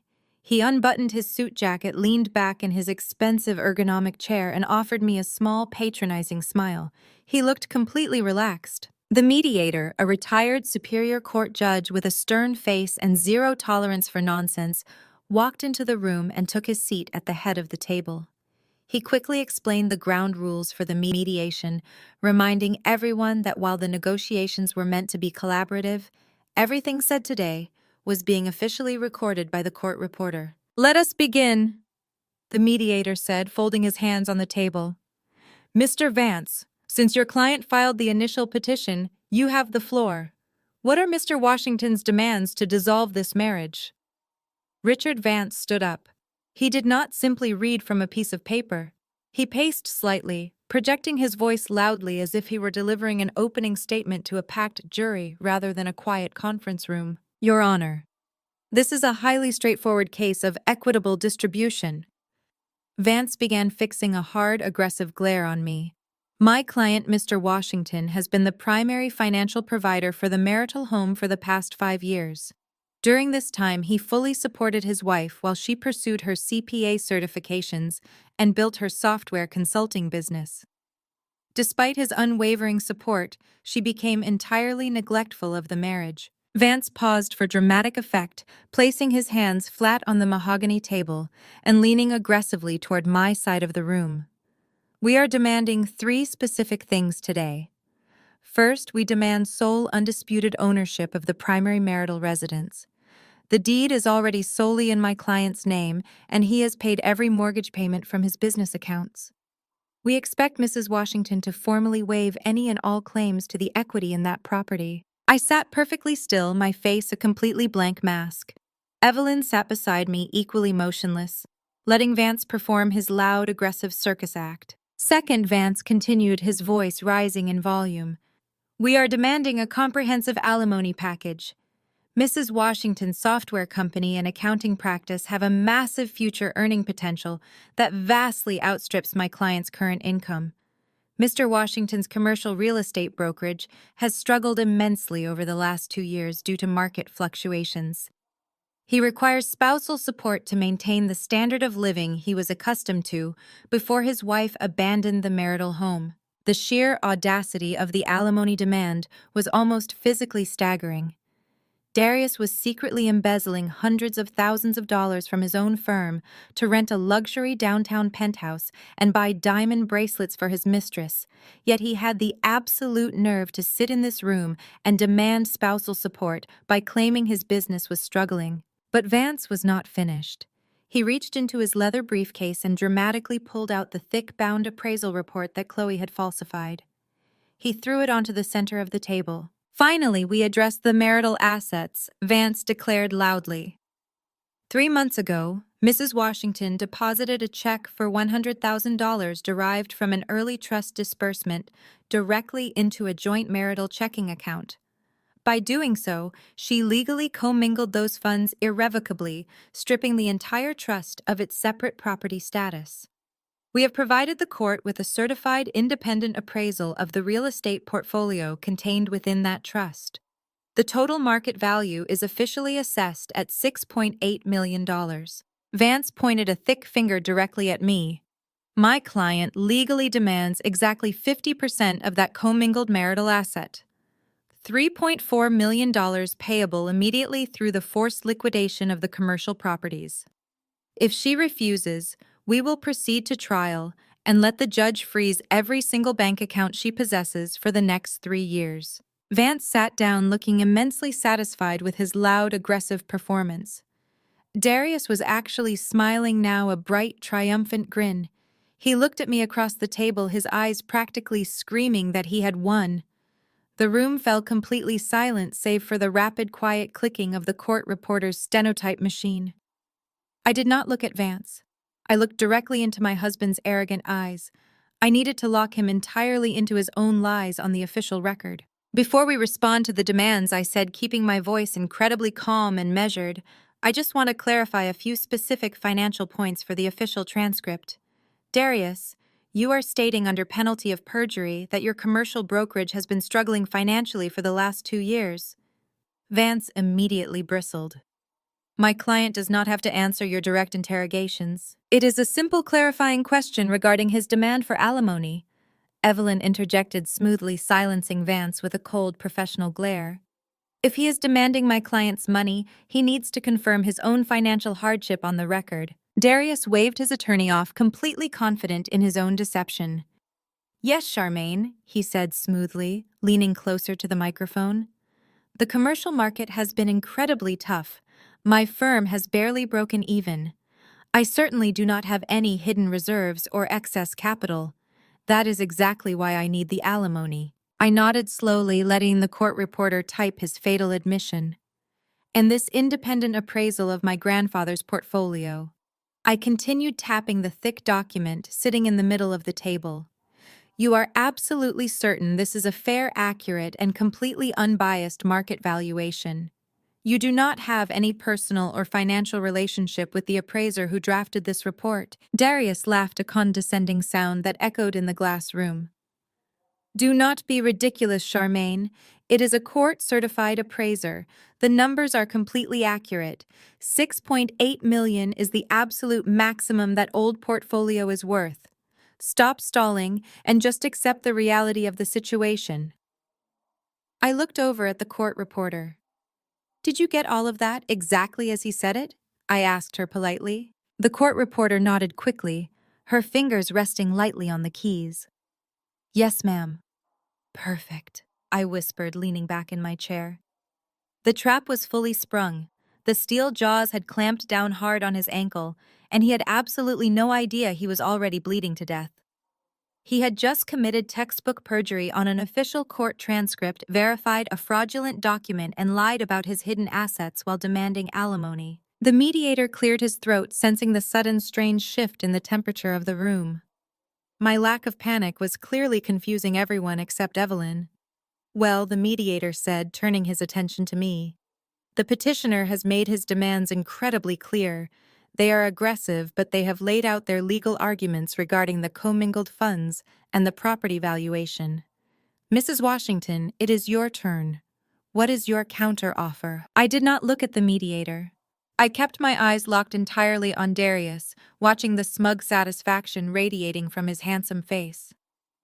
I slowly reached down and unlatched my slim black leather briefcase. The metallic clicks sounded incredibly loud in the quiet conference room. I opened the lid and pulled out a single neatly organized stack of financial documents. "I have no counteroffer," I said, my voice completely devoid of any emotion, cold and sharp as shattered glass. "I have a financial correction." I pulled a single piece of heavy bond paper from the top of my stack and slid it smoothly across the polished mahogany table directly toward Richard Vance. The bulldog attorney picked it up, expecting to see a desperate settlement offer.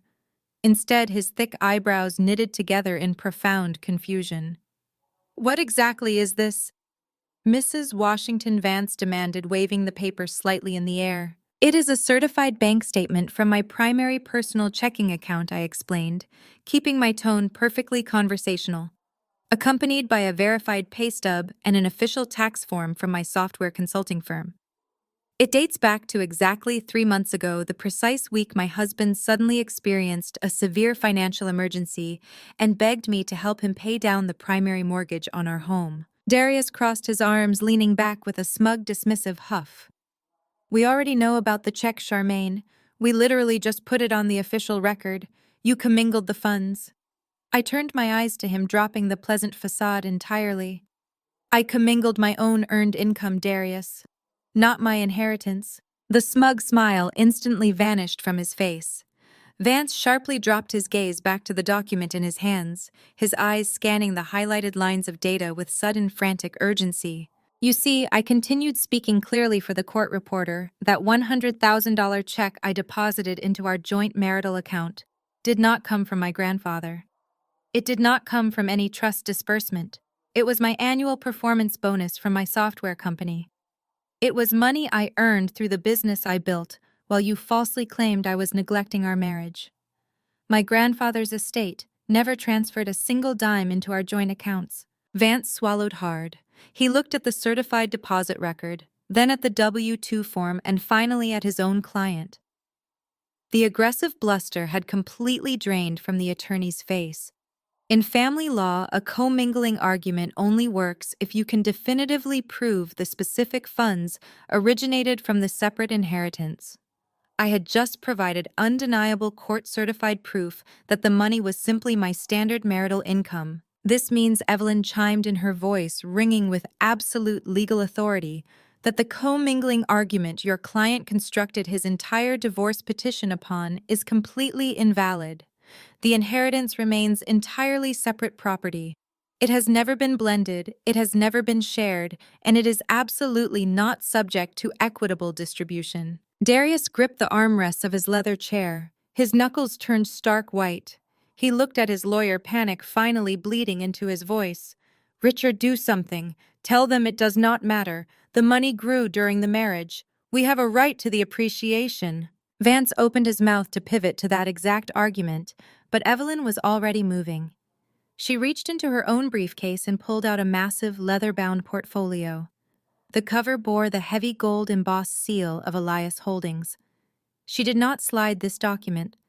She dropped it directly onto the center of the mahogany table. The heavy thud echoed like a gavel striking a sound block. "Even if you attempted to argue marital appreciation, Mr. Vance, it would be a complete waste of the court's time," Evelyn stated, her eyes locking onto the opposing counsel with the lethal intensity of a former federal prosecutor. "Because you have fundamentally misunderstood the very nature of the asset you are trying to steal." Vance looked at the leather binder like it was a live explosive. "What is that?" "That is the last will and testament alongside the finalized estate structuring documents of Theodore Elias," Evelyn explained smoothly.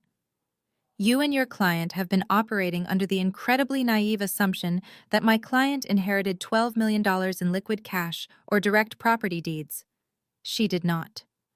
Theodore Elias was a brilliant businessman who understood exactly how to protect his legacy from opportunistic spouses." I watched Darius carefully. The color was rapidly draining from his handsome face. He was staring at the leather binder, his chest rising and falling with shallow, erratic breaths. "My grandfather did not leave me $12 million, I said, taking over the explanation to ensure Darius heard it directly from my mouth. "He left me 100% control of Elias Holdings. Elias Holdings is not a standard corporate entity, Darius. It is an irrevocable trust. The absolute silence that fell over the glass conference room was deafening. The only sound was the frantic clicking of the court reporter capturing the exact moment my husband's entire multi-million-dollar extortion plot completely collapsed. Even if you do not know corporate law, Darius, your expensive attorney certainly does, I said, gesturing politely toward Vance. Richard, would you care to explain to your client exactly what an irrevocable trust means in the state of Georgia? Vance looked physically ill. He slowly took off his reading glasses and rubbed the bridge of his nose. He knew his client had just dragged him into an unwinnable legal bloodbath. An irrevocable trust. Vance muttered, his voice entirely lacking its previous booming confidence, is a legal entity that cannot be altered, amended, or dissolved by the creator once it is established. More importantly, the assets placed inside the trust no longer belong to the beneficiary personally. Exactly, Evelyn confirmed sharply. The trust owns the commercial real estate. The trust owns the bank accounts. My client is simply the designated trustee and the sole beneficiary. She does not hold personal title to a single brick of those buildings. Therefore, the marital estate owns absolutely nothing. I leaned forward, resting my forearms on the cool mahogany table, bringing myself closer to Darius. You cannot freeze the trust, Darius. You cannot force a liquidation of the properties. You cannot demand $3.4 million because legally I do not own $3.4 million for you to take. The assets are completely untouchable by a spouse in a divorce proceeding. They are fortified behind an impenetrable legal wall. Darius looked like he had just been hit by a freight train. His jaw hung slack.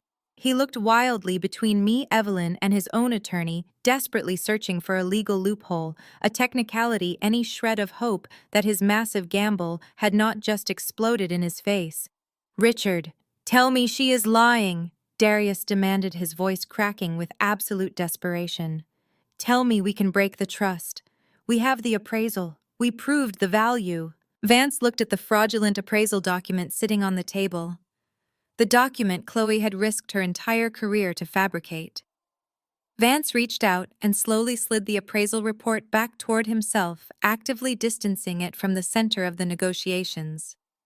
He was a ruthless lawyer, but he was not an idiot. He suddenly realized his client was highly unstable and operating on deeply flawed, potentially dangerous information. If the assets are held in an irrevocable trust, Vance said quietly, not looking at Darius, then the appraisal is completely irrelevant. The court has no jurisdiction to divide those properties. We get nothing from the inheritance. Exactly $0. Darius let out a sound that was half gasp, half sob. The reality of his situation was finally crashing down upon him with crushing, inescapable weight. He was not just walking away empty-handed. He was walking away owing $500,000 in embezzled corporate funds to his angry business partners. He had signed a massive lease on a luxury downtown penthouse he could no longer afford. He had promised his mistress millions of dollars in seed money to start a new brokerage firm that was now entirely unfunded. He had completely ruined his life for a massive payday that legally did not exist. The mediator cleared his throat, sensing the total collapse of the petitioner's case. Given this new documentation, Mr. Vance, do you wish to revise your client's demands? It appears the demand for 50% of the trust is a legal impossibility.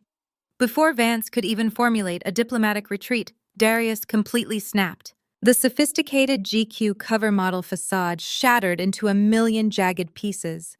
He slammed both of his fists violently down onto the mahogany table. The heavy impact rattled the crystal water glasses and made the court reporter flinch physically in her corner chair. "You manipulative witch!" Darius screamed, entirely forgetting the mediator, the lawyers, and the official court transcript being recorded in real time. His face was twisted in a terrifying mask of pure, unadulterated rage. "You planned this. You set me up. You deliberately hid the trust from me while I paid for your entire life. You set the commingling trap," Darius I replied coldly, completely unfazed by his tantrum. "I simply let you walk right into it." He stood up so violently his expensive ergonomic chair crashed backward onto the marble floor. He pointed a trembling, furious finger directly at my face. You think you have won? He roared, spit flying from his lips. You think you can just walk away and leave me with nothing? I still own the marital house. The deed is strictly in my name. I am going to sell that property. I am going to keep every single penny of the equity, and I am going to make sure you end up on the street with absolutely nothing but the clothes on your back.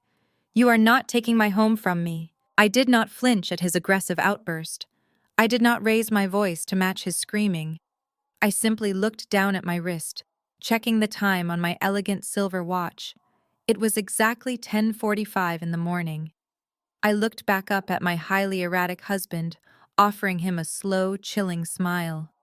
Speaking of the house, Darius, I said, my voice cutting cleanly through his chaotic screaming. You might want to check on your mother. While Darius was standing in the glass conference room screaming about the house he mistakenly believed he still owned, a completely different type of financial nightmare was unfolding exactly 5 miles away. The sweltering Atlanta afternoon sun was beating down on the pristine asphalt parking lot of an exclusive organic grocery store in Buckhead. Keisha and Jamal were casually strolling out of the automatic sliding glass doors, pushing a silver shopping cart overflowing with premium imported cheeses, artisanal wines, and wildly expensive organic steaks. Keisha was wearing her designer sunglasses, chatting loudly on her cell phone to a friend about the massive boat party she was planning for the upcoming weekend. She was swiping her high-limit credit cards with absolute reckless abandon, entirely convinced that her brother's impending divorce settlement was going to elevate their entire family into a permanent state of unrestricted luxury. Jamal was walking lazily a few steps behind her, balancing a tray of expensive cold-pressed juices. He was wearing brand-new designer sneakers he had just purchased that morning, completely oblivious to the financial guillotine that was rapidly dropping toward their necks. As they rounded the corner of the parking aisle, Keisha suddenly stopped dead in her tracks. The expensive leather handbag slipped from her shoulder, hitting the hot asphalt. She ended her phone call without a single word of explanation and let out a piercing, high-pitched scream. Parked diagonally across two empty spaces was a massive, heavy-duty commercial tow truck. Its diesel engine was idling loudly, thick exhaust fumes shimmering in the afternoon heat. The heavy hydraulic lift at the back of the truck was already fully engaged, lifting the front wheels of Keisha's pristine white Range Rover cleanly off the pavement. "Hey!" Keisha screamed at the top of her lungs, abandoning her grocery cart completely and sprinting across the hot parking lot in her expensive heels. "Put my car down right now. What do you think you are doing?" Jamal dropped the cold-pressed juices. The glass bottles shattered loudly across the asphalt, but he did not even look down. He jogged after his wife, trying desperately to quickly adopt a threatening, protective posture. The tow truck driver did not flinch. He was a massive, broad-shouldered man, wearing a high-visibility vest and thick leather work gloves. He had clearly dealt with screaming, entitled luxury car owners 1,000 times before. He calmly secured the heavy metal chains around the front axle of the Range Rover, checked the tension, and then turned to face the hysterical couple charging toward him. "You cannot take my car!" Keisha yelled. Her face flushed with a chaotic mixture of intense anger and sudden, blinding panic. "I am fully paid up. My brother handles the corporate lease payments for this vehicle through his brokerage firm. You have the wrong license plate. Unhook it right now before I call the police and have you arrested for grand theft auto." The repo man let out a tired, heavy sigh. He reached into the cab of his truck and pulled out a thick metal clipboard loaded with official legal documents. He stepped forward and shoved the clipboard directly toward Keisha's chest, forcing her to grab it or let it hit the ground. "I do not care who your brother is, lady," the repo man said, his voice entirely flat and completely devoid of any sympathy. "I just follow the paperwork. You are exactly 60 days past due on your premium financing agreement. The legal grace period expired yesterday. The vehicle is officially in default, and the lien holder ordered an immediate physical recovery of the asset." Keisha looked down at the paperwork, her hands trembling violently.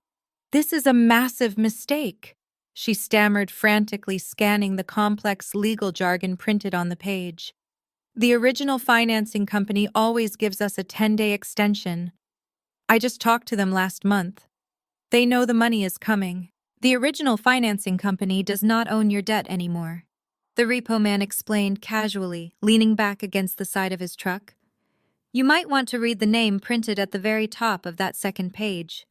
They sold your distressed loan exactly 48 hours ago to a private corporate buyer.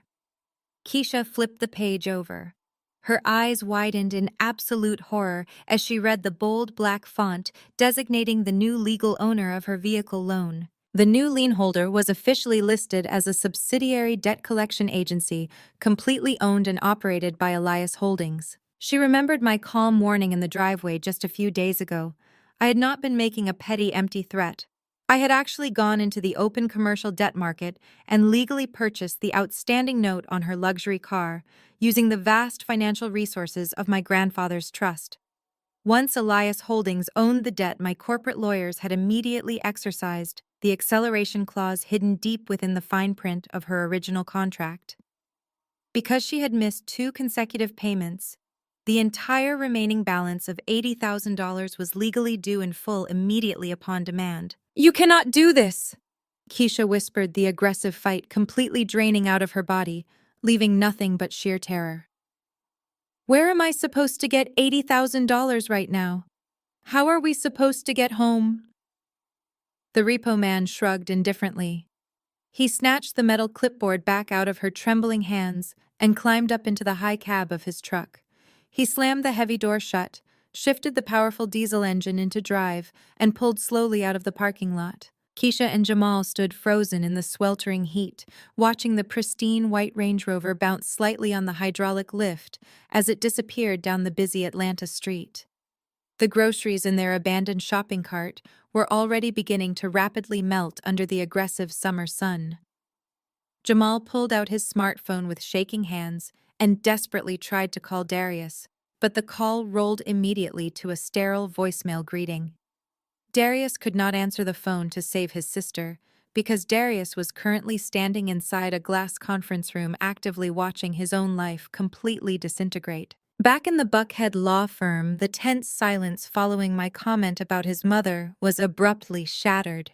The heavy glass doors of our private conference room did not just open, they were violently shoved inward, slamming loudly against the metal doorstops.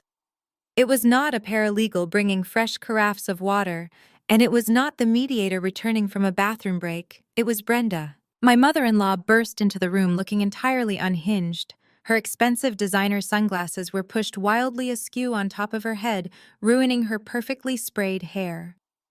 She was hyperventilating, drawing in rapid, shallow breaths, as if she had just sprinted up 10 flights of stairs. She was clutching a thick, official-looking manila envelope tightly to her chest, like a physical shield against an invisible attacker.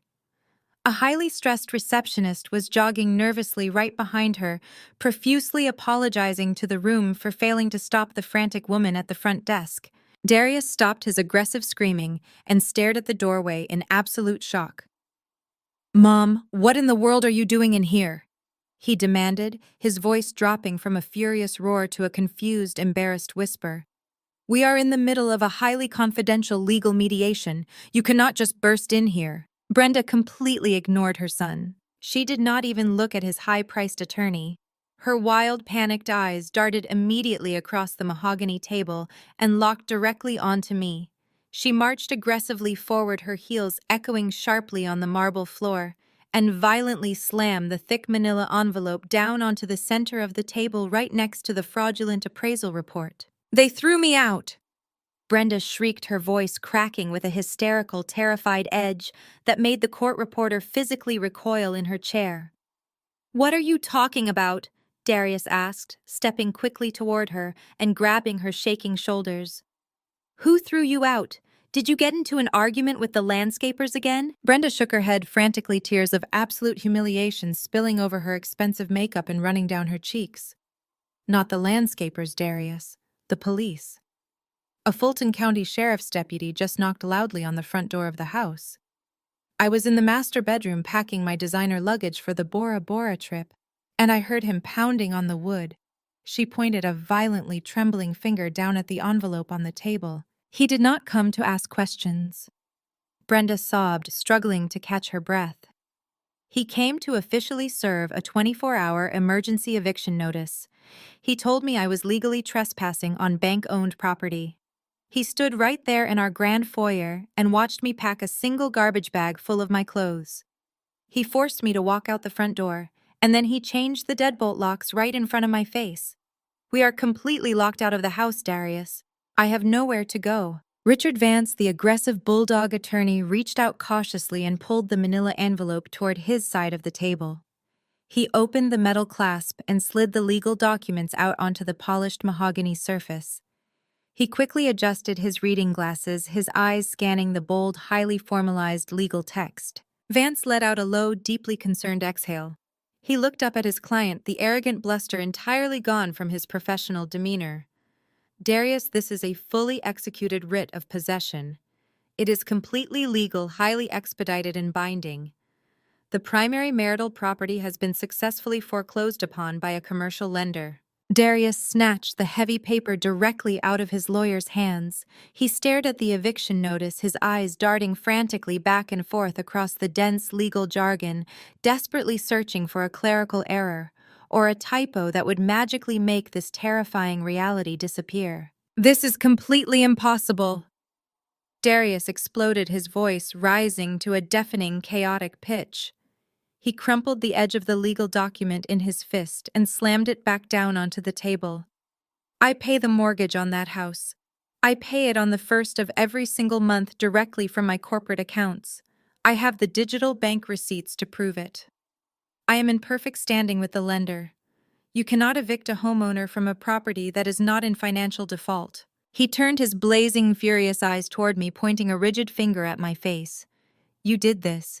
You forged these eviction documents to try and intimidate my mother. You hacked into the municipal database and generated a fake foreclosure. I am going to have you federally arrested for severe legal fraud, Charmaine. I am going to make sure you rot in a prison cell for this. Evelyn Thorne simply raised a single eyebrow, completely unbothered by his wild, unhinged threats of federal prosecution. She looked at Vance, who was actively rubbing his temples, clearly realizing that his incredibly arrogant client had lied to him about the true financial state of the marital assets.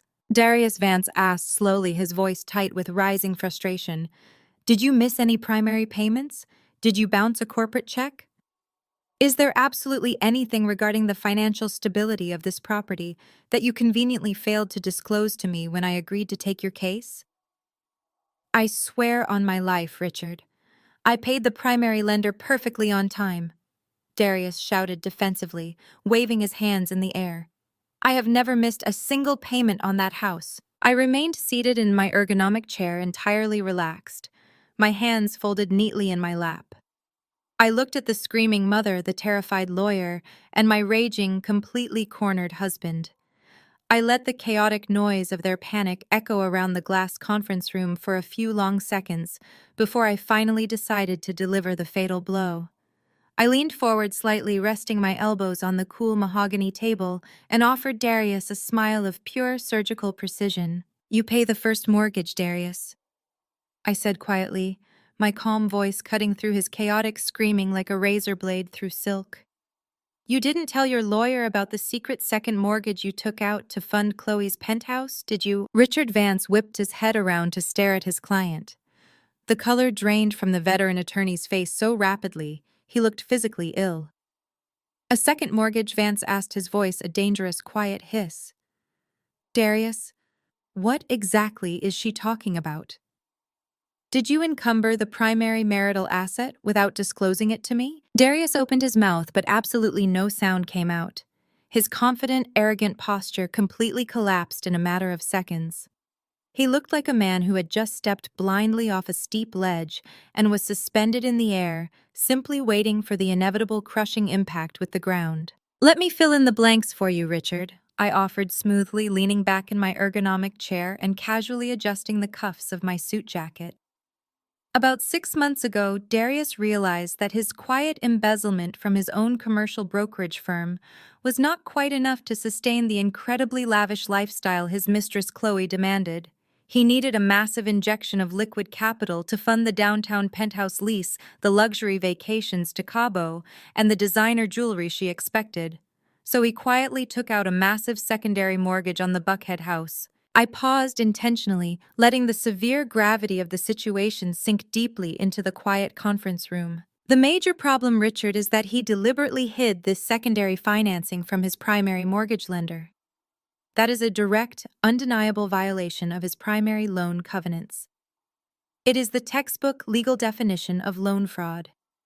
He knowingly falsified his financial disclosures to secure the quick cash, believing he could just pay it off silently once he successfully stole my family inheritance. Vance closed his eyes and pinched the bridge of his nose in sheer frustration. He knew exactly what that meant. In the state of Georgia, intentionally hiding a massive secondary debt from a primary lien holder triggers an immediate non-negotiable default clause on the property. But that still does not explain how you evicted my mother today. Darius finally choked out his voice, trembling with a chaotic mixture of rising terror and lingering desperate defiance. The primary lender did not foreclose on me. I would have received official notices in the mail. I would have received phone calls from the bank warning me about the default. You did not receive any notices from the original bank, Darius, because the original bank no longer owns your fraudulent debt. Evelyn Thorne interjected, her voice dripping with absolute legal authority. She reached calmly into her briefcase and pulled out another pristine legal document, sliding it across the polished mahogany table to sit right next to the eviction notice Brenda had brought in. I picked up the narrative, ensuring Darius looked directly into my eyes so he could witness his own destruction. When my grandfather's trust analysts were reviewing local distressed debt portfolios for investment opportunities, they stumbled across your highly toxic second mortgage. It was heavily flagged for severe high risk because of your rapidly deteriorating credit score and your hidden financial liabilities. So Elias Holdings quietly purchased that secondary debt for absolute pennies on the dollar. We officially became your new lender. Darius stared at me, his eyes wide and completely unblinking. The horrifying, inescapable realization was slowly washing over his face, erasing every trace of the handsome, confident broker he pretended to be. Once Elias Holdings officially owned the paper on your house, I explained, keeping my tone perfectly conversational and light, we simply conducted a standard routine audit of the borrower. We easily discovered the loan fraud you committed against the primary lender. Because you explicitly violated the core terms of your primary financing, your secondary mortgage was immediately triggered into default. My corporate attorneys exercised the acceleration clause. The entire remaining balance of the second mortgage was due in full immediately. I watched his chest heave with panicked, shallow breaths. When you failed to pay that massive balloon payment, which we knew you would since you were already actively embezzling money just to stay afloat, we legally foreclosed on the property. We bought the primary mortgage out of foreclosure, legally cleared the title, and executed a formal writ of possession. The house no longer belongs to you, Darius. It belongs entirely to Elias Holdings. And as the sole trustee of that holding company, I decided I did not want your mother living in my property anymore. So I had the sheriff forcibly remove her. The silence that followed my explanation was heavy, suffocating, and absolute. The court reporter's fingers had completely stopped moving across her stenotype machine. She was openly staring at Darius with a complex mixture of professional shock and sheer human pity. Brenda stood frozen at the edge of the mahogany table. Her expensive designer sunglasses had completely fallen off the top of her head, clattering loudly onto the marble floor, but she did not even bother to look down. Her eyes were locked entirely onto her son, the golden child she had worshipped her entire life. The Morehouse man she had proudly claimed was far too educated and refined for a cold robotic software developer like me. A mistress. Brenda whispered, her voice cracking painfully in the silent room. The words seemed to physically burn her throat as she forced it out of her mouth. You lost our beautiful family home. You let the county sheriff throw me out onto the street like a common criminal in front of all my neighbors. And you did it all to pay for a penthouse for a cheap mistress. Darius frantically held his hands up, trying desperately to placate the woman who had enabled his toxic, selfish behavior his entire life. Mom, please listen to me. I can fix this. It is just a temporary financial setback. I am starting a new boutique firm with Chloe. We are going to make millions of dollars. I will buy you an even bigger house in Buckhead. Just give me a few days to sort out the legal paperwork and get some capital flowing." "You absolute fool!" Brenda shrieked, her voice echoing violently off the thick glass walls of the conference room. "What legal paperwork? She just proved you do not own anything. You threw away a $12 million inheritance. You threw away a beautiful custom home. You threw your own mother out onto the pavement without a single dollar to her name." Brenda did not wait for him to formulate another pathetic, hollow excuse. She lunged forward with surprising speed, her arms swinging in a wide, vicious arc. The slap was absolutely deafening. It sounded like a sharp gunshot in the enclosed space. Brenda's palm connected squarely with Darius's jaw, snapping his head violently to the side. The sheer force of the blow actually made him stagger backward, his expensive Italian leather shoes slipping slightly on the polished marble floor. A bright, angry red handprint instantly bloomed across his perfectly shaved cheek. "You disgust me!" Brenda spat, her entire body trembling with absolute venom and profound, earth-shattering humiliation. "I defended you to my entire church congregation. I told everyone you were a brilliant, successful businessman. You are nothing but a lying, cheating, bankrupt fraud. Do not ever call my phone again." Brenda turned sharply on her heel, completely abandoning her crumpled manila envelope and her entirely shattered pride. She marched aggressively out of the conference room, shoving the heavy glass doors open and disappearing quickly down the carpeted hallway of the law firm. She had absolutely nowhere to go, no hidden money to fall back on, and her golden child had just been brutally exposed as a complete financial parasite. Darius stood trembling heavily in the center of the room, raising a shaking hand to hold his stinging cheek. He looked exactly like a hollow, broken shell of the arrogant man who had confidently walked into this building just an hour ago.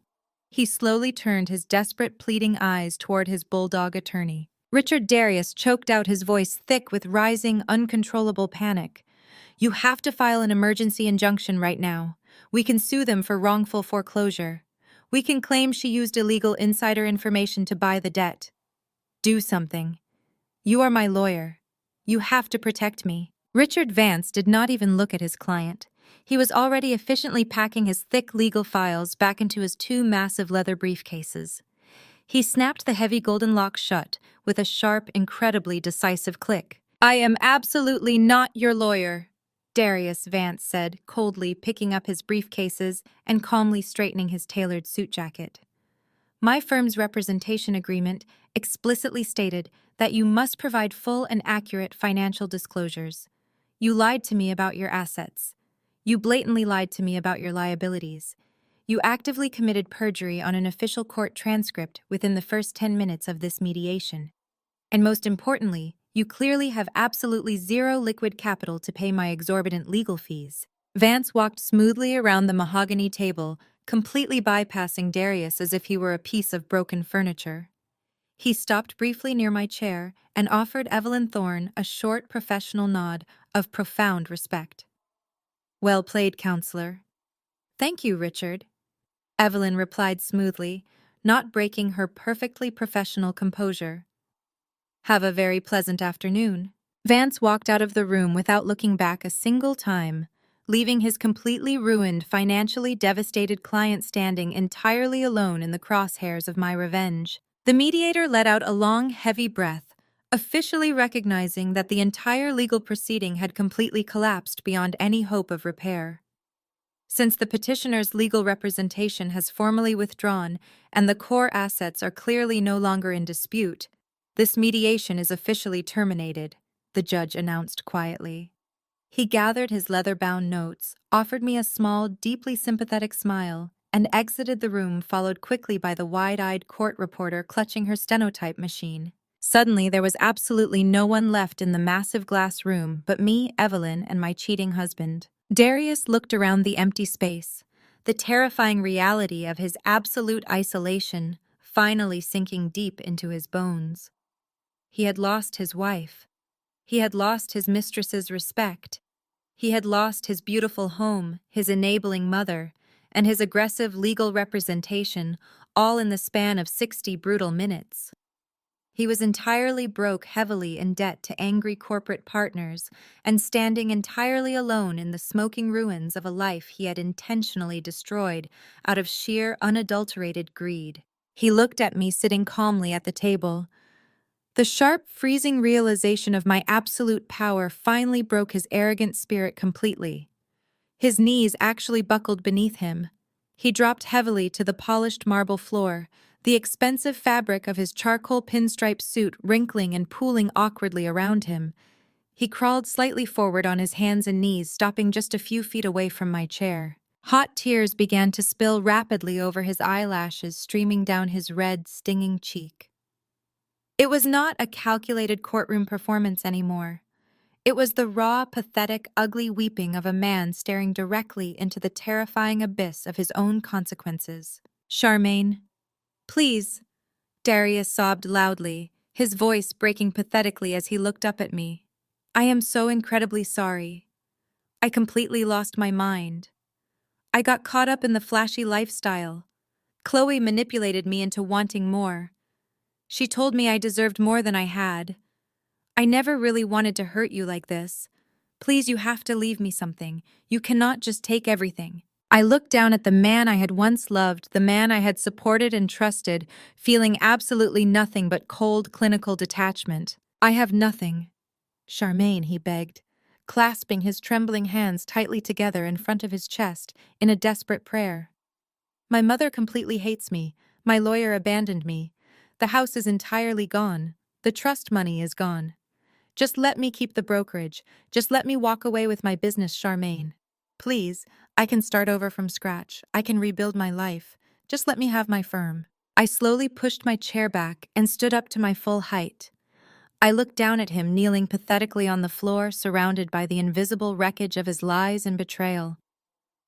I reached down and calmly picked up my slim black leather briefcase, snapping the metallic latches shut with a satisfying click. I leaned down slightly, bringing my face much closer to his tear-streaked, desperate, pleading eyes.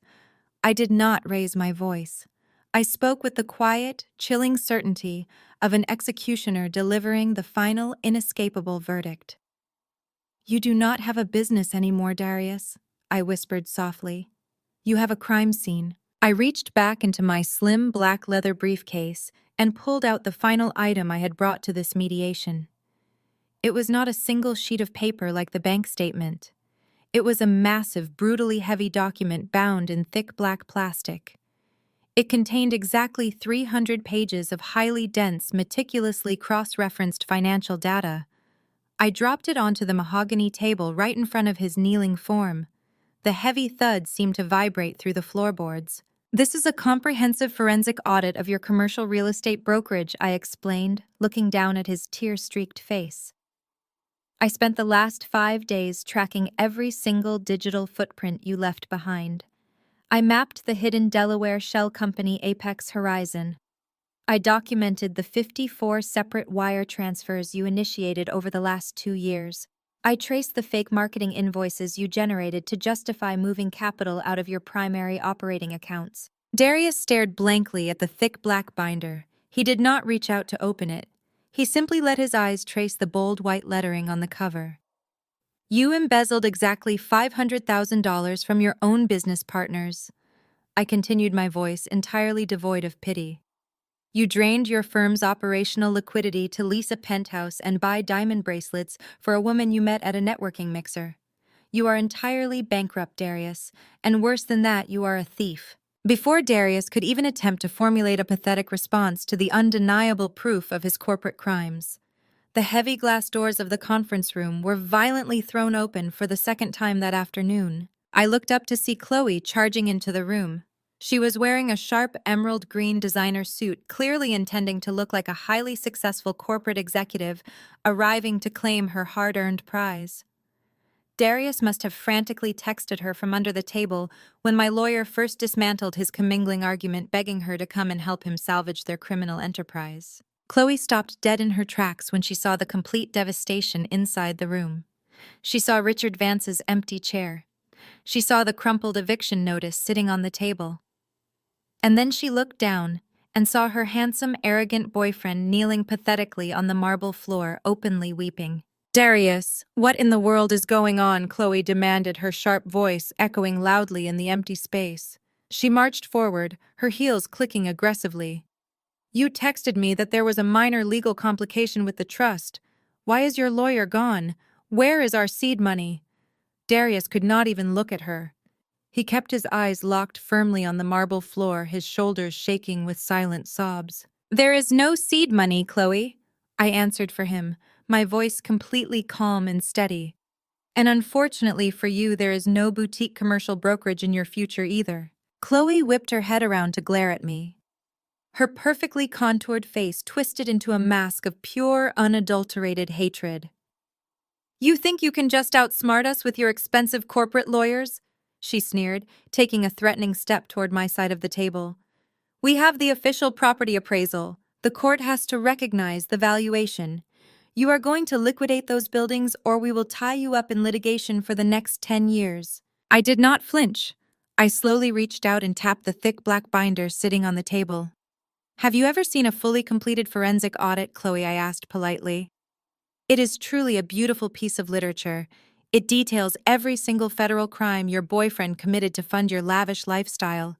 And the best part is it directly links the embezzled funds to your private offshore accounts." Chloe scoffed loudly, crossing her arms over her chest, trying desperately to maintain her aura of untouchable superiority. "You are completely bluffing. You cannot access my private accounts." "I do not need to access them," I replied smoothly. "The federal government will do that for me." "But let us talk about something much more immediate. Let us talk about your professional career." I picked up my smartphone from the table and woke up the screen. "When I visited your stolen penthouse a few days ago, I took a very clear, high-resolution photograph of the fraudulent appraisal document you drafted for my grandfather's estate, the one where you deliberately undervalued prime commercial real estate by 40% to facilitate a corporate heist." Chloe's confident posture finally cracked. A flicker of genuine terror flashed across her eyes, but she quickly tried to mask it with aggressive bluster. "A picture of a draft document proves absolutely nothing. It proves enough for the Georgia Real Estate Appraisers Board," I countered, smiling coldly. "While Darius was busy screaming at his lawyer 10 minutes ago, my team securely forwarded that photograph, along with a certified comparative market analysis, directly to the state licensing board. They take court manipulation incredibly seriously." I paused, letting the silence stretch tightly between us before delivering the fatal blow. "The board voted on an emergency injunction 30 minutes ago. Your professional appraisal license has been suspended immediately, pending a full criminal investigation. You are officially barred from practicing real estate valuation in the state of Georgia. You will never appraise a single property ever again." Chloe physically staggered backward, as if I had just struck her across the face. Her mouth opened and closed silently, entirely incapable of processing the sudden, absolute destruction of the prestigious career she had spent over a decade building. "No," she finally gasped, her hands flying up to cover her mouth. "No, they cannot do that without a formal hearing. That is completely illegal. You can argue the administrative technicalities with the state investigators," Evelyn Thorne interjected sharply, pointing a manicured finger toward the center of the mahogany table. "But I highly suggest you worry about your criminal defense instead. The state board is just the beginning.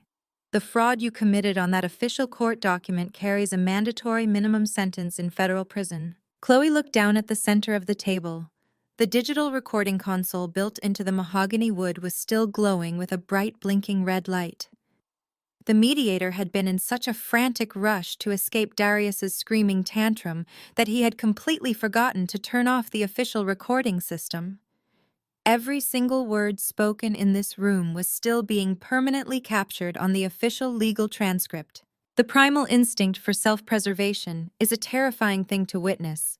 The absolute second Chloe fully realized she was facing years in a federal penitentiary for a racketeering conspiracy, her loyalty to Darius evaporated entirely. She turned violently toward the man kneeling on the floor. "You completely ruined my life!" Chloe shrieked, her voice tearing through the room like a jagged saw. She lunged forward and kicked Darius sharply in the thigh with her pointed toe. He cried out in pain and scrambled backward on the marble floor. "I told you this was too incredibly risky!"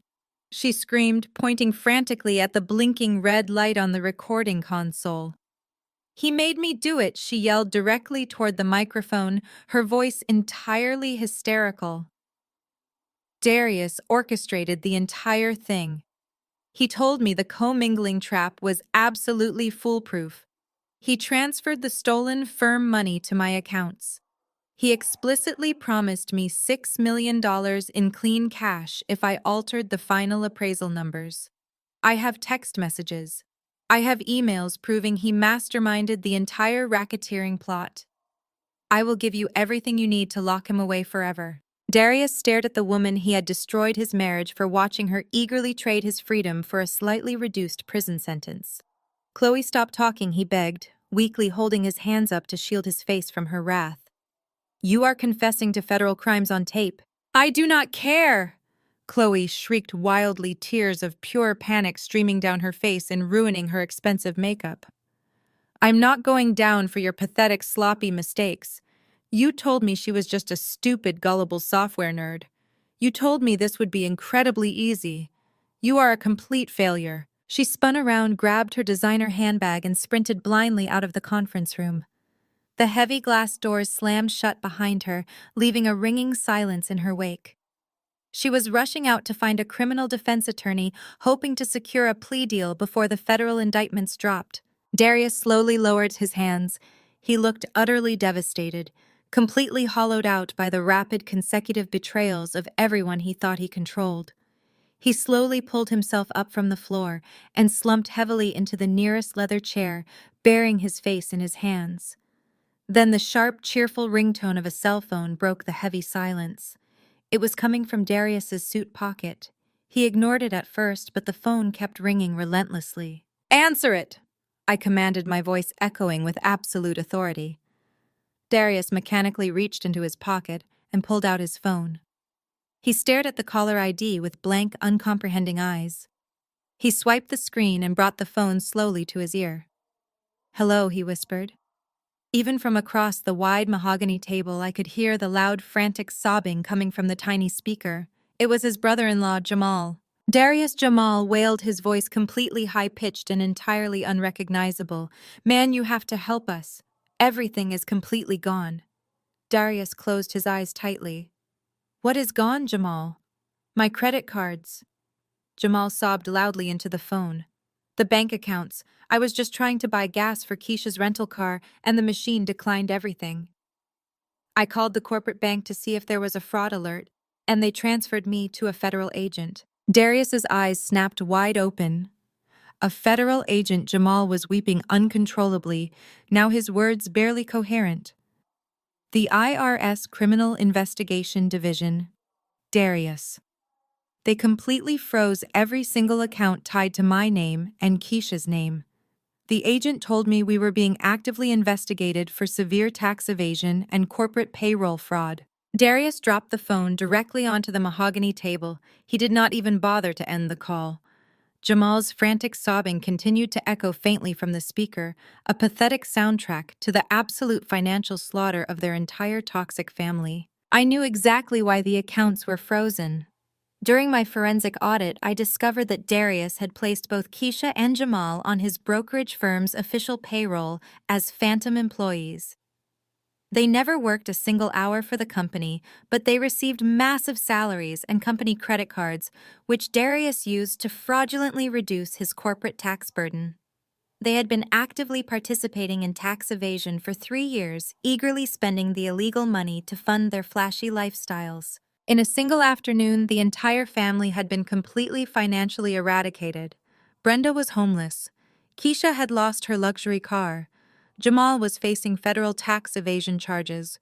And Darius had lost his business, his mistress, and his freedom. Darius looked up from the phone.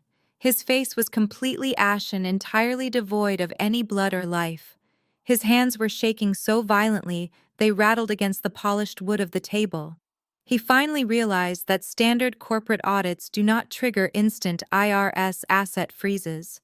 The federal government moves incredibly slowly unless they are handed a perfectly packaged, undeniable criminal referral by an industry expert.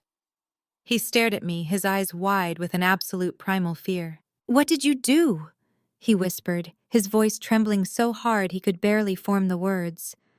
"Who did you send this to?" I looked down at the man trembling on the marble floor, my expression completely impassive. I reached for the handle of my black leather briefcase and snapped the final metallic lock into place. I did not send it to the family court, Darius. I sent it to the IRS Criminal Investigation Division and the Federal Bureau of Investigation. The color completely vanished from his face. He looked exactly like a corpse that had suddenly been forced to breathe. Family court judges only care about the equitable distribution of marital assets. They do not possess the legal jurisdiction to prosecute complex multi-state corporate fraud rings. I made sure to clarify to him that when my attorney submitted the formal criminal referral on behalf of the trust, the federal authorities moved with absolute terrifying speed. The FBI loves a perfectly documented paper trail, and Darius had left them a massive digital highway leading right to his front door. He had meticulously provided the wire transfers, the fake marketing invoices, and the fraudulent appraisal document. It was a perfectly packaged federal indictment wrapped in a neat bow. Evelyn stood up from the mahogany table, smoothly adjusting her professional suit. "Let us go," she commanded with lethal authority. "The mediator has officially canceled the room reservation, and I have absolutely no desire to spend another second breathing the air in this room." Darius stumbled to his feet. He moved like a mechanical toy with a broken mainspring. We walked out of the glass conference room and headed down the long, heavily carpeted corridor toward the main reception area of the law firm. Darius was dragging his expensive Italian leather shoes, his tailored pinstripe suit completely ruined by his time spent groveling on the floor. For 5 years, I had walked a step behind this man playing the role of the quiet, supportive wife, while he secretly drained my self-esteem and mocked my ambition. Now he was walking ahead of me, not as a leader, but as a prisoner, marching directly toward his own execution. The shift in power was absolute and irreversible. He did not speak. He did not try to argue. His mind was entirely shattered by the sheer magnitude of his impending incarceration. As we turned the corner into the expansive sunlit marble lobby, the scene unfolding was one of absolute perfect chaos. Chloe had not made it very far in her desperate attempt to flee the building. She was standing near the towering glass entrance doors, frantically arguing with two severe-looking men wearing dark windbreakers with bold yellow lettering across the back. FBI. They already had her wrists secured firmly behind her back in heavy steel handcuffs. Her emerald green designer suit was wrinkled, and her expensive leather handbag had been dropped, spilling premium cosmetics and keys across the polished floor. She was loudly demanding her lawyer, her previous untouchable arrogance entirely stripped away, leaving nothing but a terrified criminal facing a concrete cell. The exact moment Darius stepped into the main lobby area, 2 more federal agents immediately flanked him. They moved with swift, practiced military precision. Darius Washington, one of the agents, asked, his voice echoing loudly in the cavernous quiet space of the high-end law firm. "You are under arrest for federal wire fraud, tax evasion, and corporate embezzlement. You have the right to remain silent. Anything you say can and will be used against you." When Chloe saw Darius walking out in cuffs, she started screaming at him again from across the lobby, blaming him loudly to the arresting agents, offering to turn state's evidence right there on the spot. There is absolutely no honor among thieves, especially when faced with federal mandatory minimum sentences. The agent forcibly turned Darius around and locked the cold steel cuffs around his wrists. The sharp metallic click of the locking mechanism seemed to echo forever in the high-ceilinged room. Suddenly, a high-pitched, agonizing wail shattered the tense air. Brenda had not left the building after all. She had been lingering near the marble elevator banks, completely paralyzed by her own sudden homelessness and absolute lack of transportation. When she saw the federal agents actively hauling her precious, highly educated golden child away in chains, her legs entirely gave out beneath her. She collapsed heavily onto the polished marble floor, weeping uncontrollably. She buried her face in her trembling hands, her wails echoing off the glass walls, as her entire fabricated world was completely obliterated. She had built her entire identity on her son's fake success, and now she was left with absolutely nothing. The agents marched Darius and Chloe forcefully through the automatic glass doors and out onto the bright Buckhead sidewalk. I followed closely behind them, flanked securely by Evelyn. As we stepped out into the warm Atlanta air, a battered cheap economy Uber pulled up aggressively to the curb, its brakes squealing loudly. The back doors flew open, and Keisha and Jamal scrambled out onto the pavement. They looked exhausted, intensely sweaty, and completely frantic. They had clearly rushed straight from the grocery store parking lot after watching the repo man drive away with Keisha's luxury car. They froze dead on the sidewalk. Their jaws dropped in unison as they watched the federal agents shove Darius and Chloe into the back of dark armored government vehicles. Keisha screamed her older brother's name in sheer panic, but a stern agent stepped firmly into her path, holding a heavy hand up to block her advance. Jamal simply stared in absolute horror. He realized in that exact moment that the same federal authorities hauling his brother away had just permanently frozen his bank accounts.